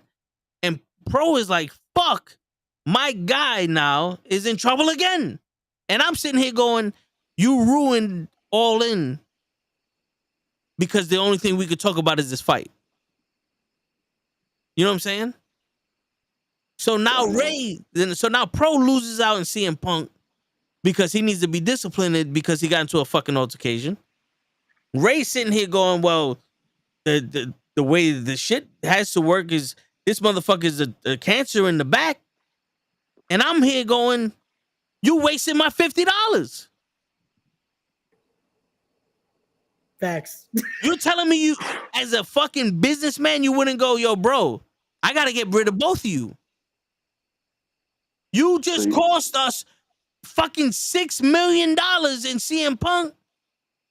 You cost us this guy's $50 because he's not gonna watch the next event, and you ruined this guy right here. His favorite fucking wrestler's gone. A lot more shit happened than a choke. Yep, that's true. A lot more shit happened. Your investment's gone. Pro's investment's gone. My investment to watching the shit is gone. A lot of people. There are a lot more people that are like Pro and me and you that are gonna go, well, CM Punk's fired, so what do I need to watch the rest of this shit for? Or if you're gonna keep fucking having fights after every big event, I'm not wasting my money no more. Then I'm gonna watch it no matter what. Yeah. And I know this because I'm gonna watch it no matter what couldn't save TNA, couldn't save WCW, and they sure as fuck didn't save ECW. Yeah. Because if there's one company that needed to be saved by the fans, it was ECW. Yeah. And if they couldn't save ECW, you're not saving AEW. Because when they lost everybody, that was a moment where they needed that, hey, we know our big guys went to go play in the other companies. Just support us. And it just went downhill. Yeah. But It's what it is. It's one of those where it needs to happen, and from now we could just hope that it starts to see brighter days, or we get to see a company where we get to see that alternative we all want again, because it wasn't there. It was there at one point. It's just hoping now, no more bullshit, because there shouldn't be an excuse at this point, but we'll see where it goes from here. There's always an excuse, bro. That's the sad part. Mm-hmm. That's wrestling for you, sadly. Word. But yeah, But I mean, we covered this extensively. yeah, You know, I know. Listen, I Punk is not someone that I look at like Jeff Hardy or Ready Player One or Cena. Even though I give more respect to Cena than the other ones, just because I may not like the way Cena wrestles, but he ain't never fucked up his opportunity. yeah, But I He's bad. do think that it's like there should have never been a situation for CM Punk to be in twice. yeah, Because even though, yeah, CM Punk at the press conference talked a lot of shit, but at the end of the day, sticks and stones may break your bones, but words should never hurt you. And I think the problem stemmed more than just him talking shit. Because as grown men, you should be able to go, this guy's just full of shit. But you're going to fight him, it had to be more than what he said. yeah, And the whole glass shit, these are more words. yeah, And now Pro has to lose out of CM Punk. The fans get to lose out of CM Punk. There's a lot of shit. They were going to have a real champion versus fake champion storyline with CM Punk. We saw it. They had the belt. We lose out on that. We lose out on having two world champions on two different shows. yep, That's what's frustrating. It is. As fans, that's what we should be concerned with. We lose out on this. We're talking about a guy that sold out the United Center off of a rumor of him joining AEW. Yep. And he should have looked at that, or remembered that when he was confronting Jungle Boy. Yeah. Like, who the fuck does this little kid think he thinks he is? I'm fucking CM Punk. Nobody's on my level. Yeah. And nobody is. I mean, whether you like him or hate him, the dude brings eyes, and people still. I mean, look at what we're doing right now. There's a whole podcast that we're doing. Yeah. Based off of him. No other wrestler has that impact. Nope. He's the John Cena of AEW. He's the Draymond Green of AEW. No, well, listen, man. The difference between AEW and WWE is they don't have Vince McMahon. And I say that because Tony Khan isn't running this shit to a point where they know better.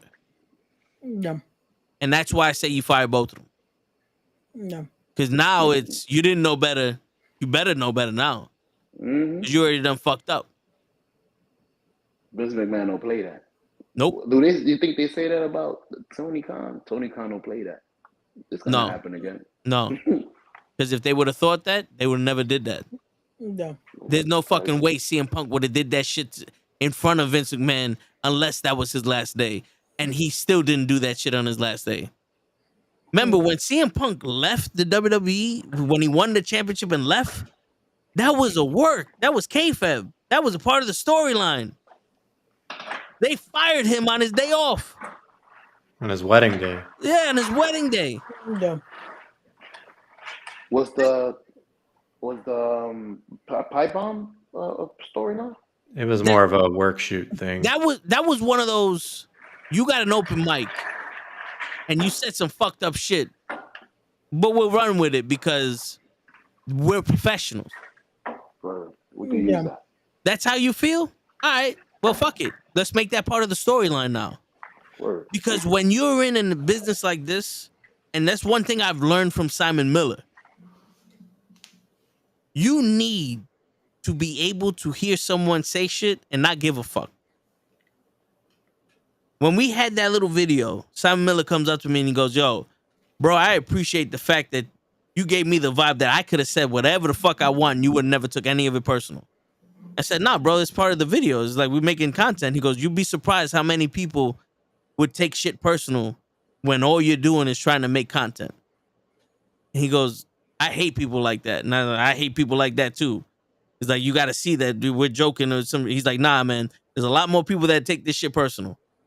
Yeah. And the WWE would have took it personal for a second, but go, "You know what? There's money to be made here. That pipe bomb, everybody came in and watched.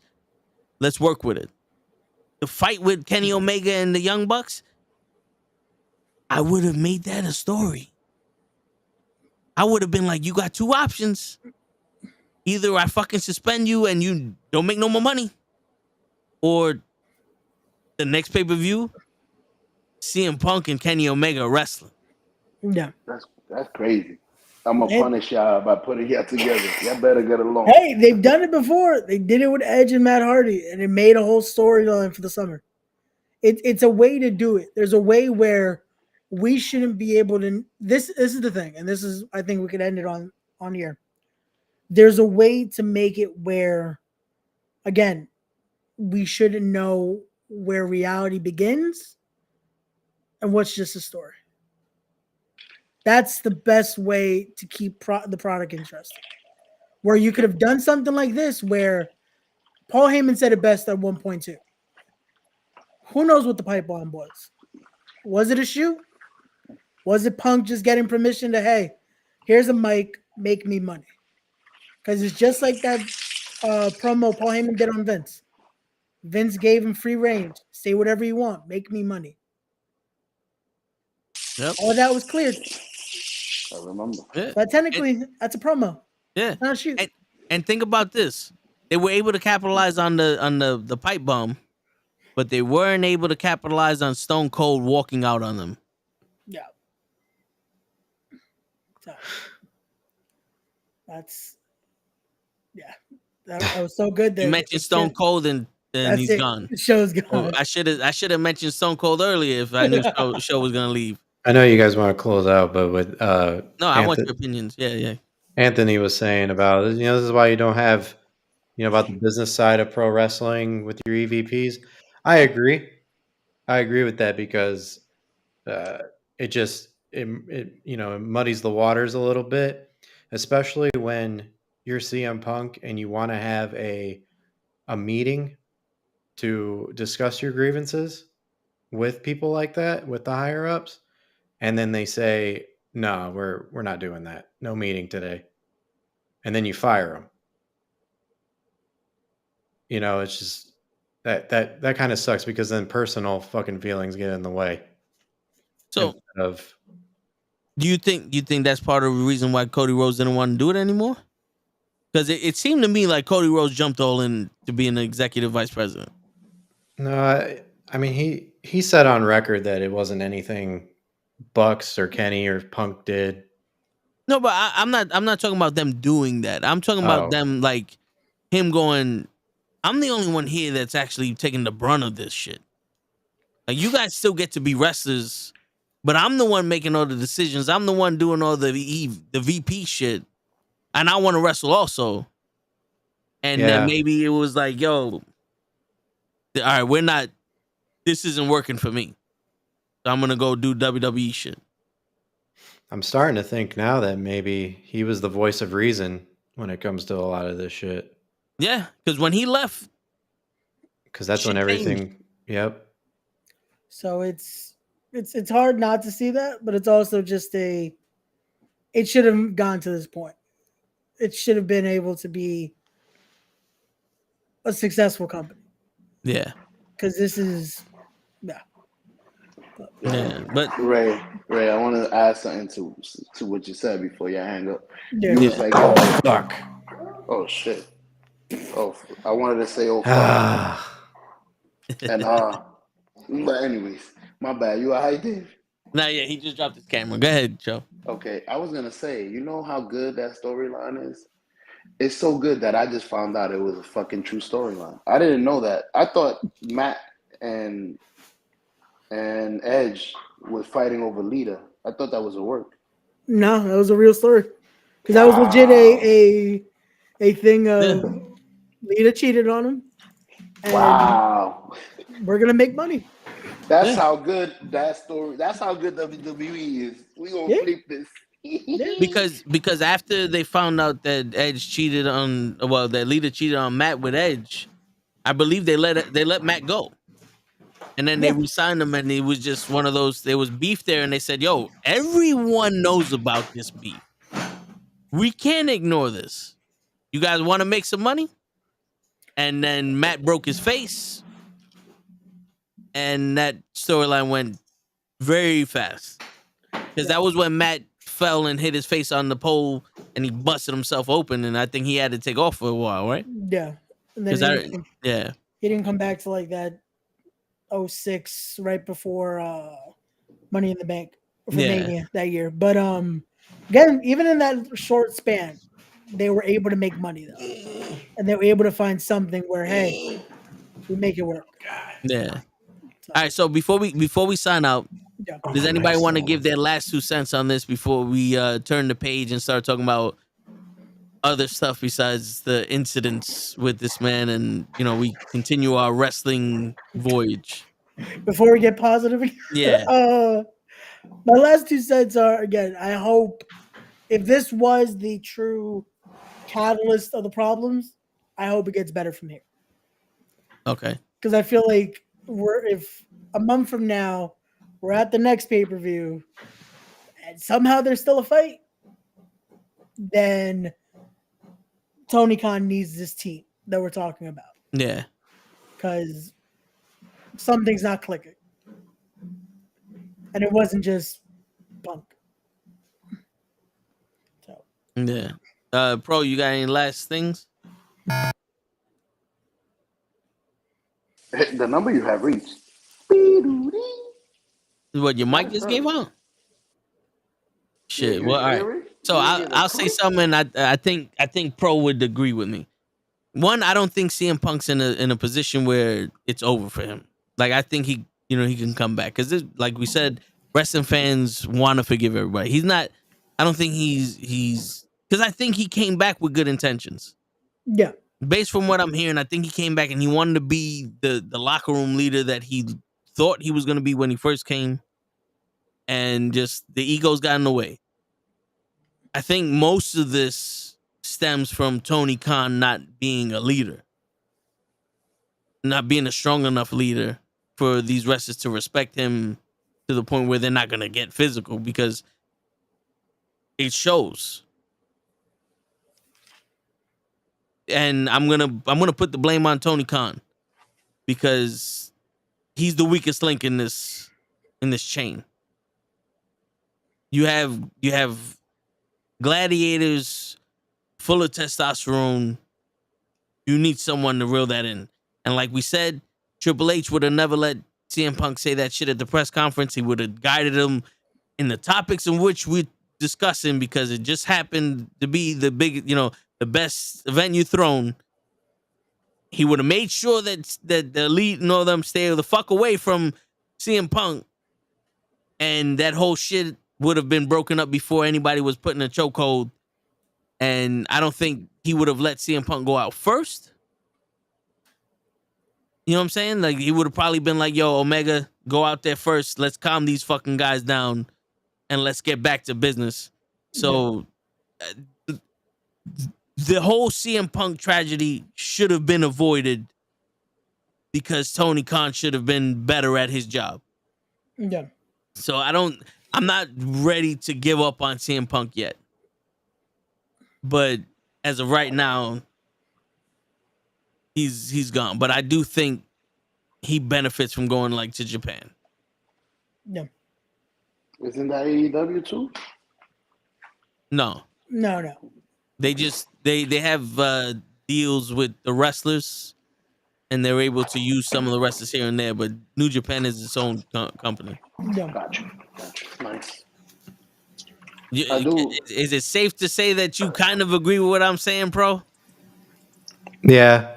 Oh, okay. He got his Oh, mic there back. you Nice. go. There you go. He got his mic back. All right, so I'll let you speak if you have your last thoughts. You guys. I mean, we pretty much we've buried this to the ground. You know, what else can we say? But in the wrestling world, anything is possible, and we've seen people get fired from jobs before and come back a couple of years later. Yeah. So I hope he I hope the best for him. Like you said, I don't think he is a bad guy. He's not a bad guy. I feel like I know that firsthand. I mean, Yeah. he just it just seemed like he had a lot of shit that he has to go through mentally before he comes back, and maybe taking a 2-year, 3-year, hell, even another 7-year hiatus again would be beneficial. Yeah. It could just be that he doesn't fit in with that crowd. You know, there isn't a strong leader. There's a bunch of veterans that people go to, but it's mostly every man for themselves. It's evident based off of how everybody treats everyone. Because from what I understand back in the day, you don't fuck with Andre. If Andre tells you some shit, you get the fuck out. If The Undertaker told you some shit, you listen to him. Who's that guy in AEW? I think he wanted to be The Undertaker. Yeah. And he's in a group of people that The Undertaker, that shit don't happen here, player. Right. And they fought against it. And it's not to say that it would have been beneficial to have CM Punk as The Undertaker there. Because maybe he doesn't drink, he doesn't do drugs, he's not motivated by stupid shit. So it's not like we have an irresponsible guy that's going to lead you. I don't think he's going to tell you don't use the glass to fucking hurt you. But you want to be you want to be defiant. Yeah, that's why it's another reason why I would have fired Jungle Boy. It's like, motherfucker, you did this shit on purpose. No. You potentially fucked up our entire pay-per-view for glass. Yeah. And I don't think, honestly, we're talking about anger issues. This dude had anger issues. His wife would have divorced him a long time ago. Yeah. It's got to be something deeper than... Yeah. Like you said, it's more than just him. Yeah. At this point, I think they did that shit on purpose. And I think Bad Blood was saying it too. I think they did this shit on purpose. Like they were trying to push him out. Even the travel thing. You don't get a shuttle for one of your biggest stars coming out of Wembley to go to the airport. How does that work? Yeah, that's some bullshit. Like that's too much of all those circumstances to happen to just be a coincidence. Yeah. And the guy that handles the traveling is one of the friends of the Young Bucks. I mean, not the fucking conspiracy theory, the shit, but it's just weird. There's no such thing as a coincidence. If there's anything I learned from Gibbs and NCIS, there's no such thing as a coincidence. No. I wanted to add something to what I said about CM Punk and stuff. To be honest with you, now that I think about it, I don't think he should have gotten fired. He's your cash cow. I mean, Draymond Green, he's the Draymond Green. They didn't fire Draymond Green. He punched somebody in the face on camera. That's your guy. They traded the guy he punched. So it's like, you gotta defend your cash cow if you feel that way. If you feel Jack came after him with that little comment, then Jack should have been fired. Like, yo, this is my guy. Nobody says nothing to him. And I do agree with you, Tony Khan is not a strong enough person to do that. Like, it's like having two pit bulls. You are in charge of keeping them apart. It's That's your like job. it only became a huge issue, and it only became that point where I need to fire this guy when it started trickling down onto him. Yeah. That's what I feel. And He didn't feel like he likes him. I'm sorry to interrupt. No, you're good. Because who's to say that CM Punk's frustration wasn't with Tony Khan? Because in all honesty, you choked out Jungle Boy, so you don't really you know you can mollywop this kid. You already done established dominance on him. But the real issue is the fact that you don't have control over your wrestlers, that this motherfucker thinks he can just do this shit to me. Because that's the only way I can see a grown man having that much frustration to go after his boss. You know what I'm saying? It's like, it's your fault this fucking guy is doing this shit, and all these motherfuckers are doing this shit to me. You ain't got no fucking control. No. Yeah, he's not a dumbass by any means. He didn't seem like the guy that would be so reactionary unless it really, really, really, really got to him. Yeah, but Anthony, I don't think he can sue him a breach of contract because he's fired. Yeah, they fired me. They fired him because of the altercation. It was just cause. So. Yeah. If nothing would have happened and they just fired him. Yeah. But yeah. Yo, before I forget, I was gonna say that about CM Punk. I fucking forgot again, bro. Fuck me, man. I've been trying to say this the whole time, bro. Being mad at Tony Khan or? Nah, you was talking. You say I was gonna. I forgot, bro. I forgot. It's gone. It's gone. I'm trying to. I don't have a piece of paper. I've been trying to say this for a while. It's crazy. But he's not a bad guy. No, I wasn't defending him. I wasn't. I really, it's gone. It's fucked up. Keep talking. I'll when it comes back, I'll tell you. Well, hold on. Before we keep talking, bro, we already been over a half hour. And, My bad. My bad. It's on that note. We got stuff to do tomorrow night. We'll do the toe in the show on Saturday, everybody. But that's CM Punk in a nutshell. Hopefully he's able to bounce back from this. And Got it. Go ahead. So, real quick, you ever try to talk to these young cats nowadays? Now that we're a little older, you ever try to explain something to one of these younger 21-year-olds? Like, yo, let me explain something that you're doing wrong, and they basically ignore you, or they know it all. You know, these new generation know it all. They don't want to hear shit. So that's how I feel. Yeah. That's how I feel it went with him. But you know how I am when I try to speak to someone and they don't listen. Halfway through the sentence, I stop speaking and just go do my thing. You see him, Punk is not. It ain't like that. You can tell he's confrontational. You're not listening to me. Yeah, because CM Punk went through an era where you had to earn someone's respect, and when you respected the elder guys, show just leaves. Yeah, that's what happens. Because to me. Well, while he's gone, on that note, everyone, it's your friendly neighborhood knucklehead signing out. Peace everybody. Peace. Join us on Saturday for the toe in the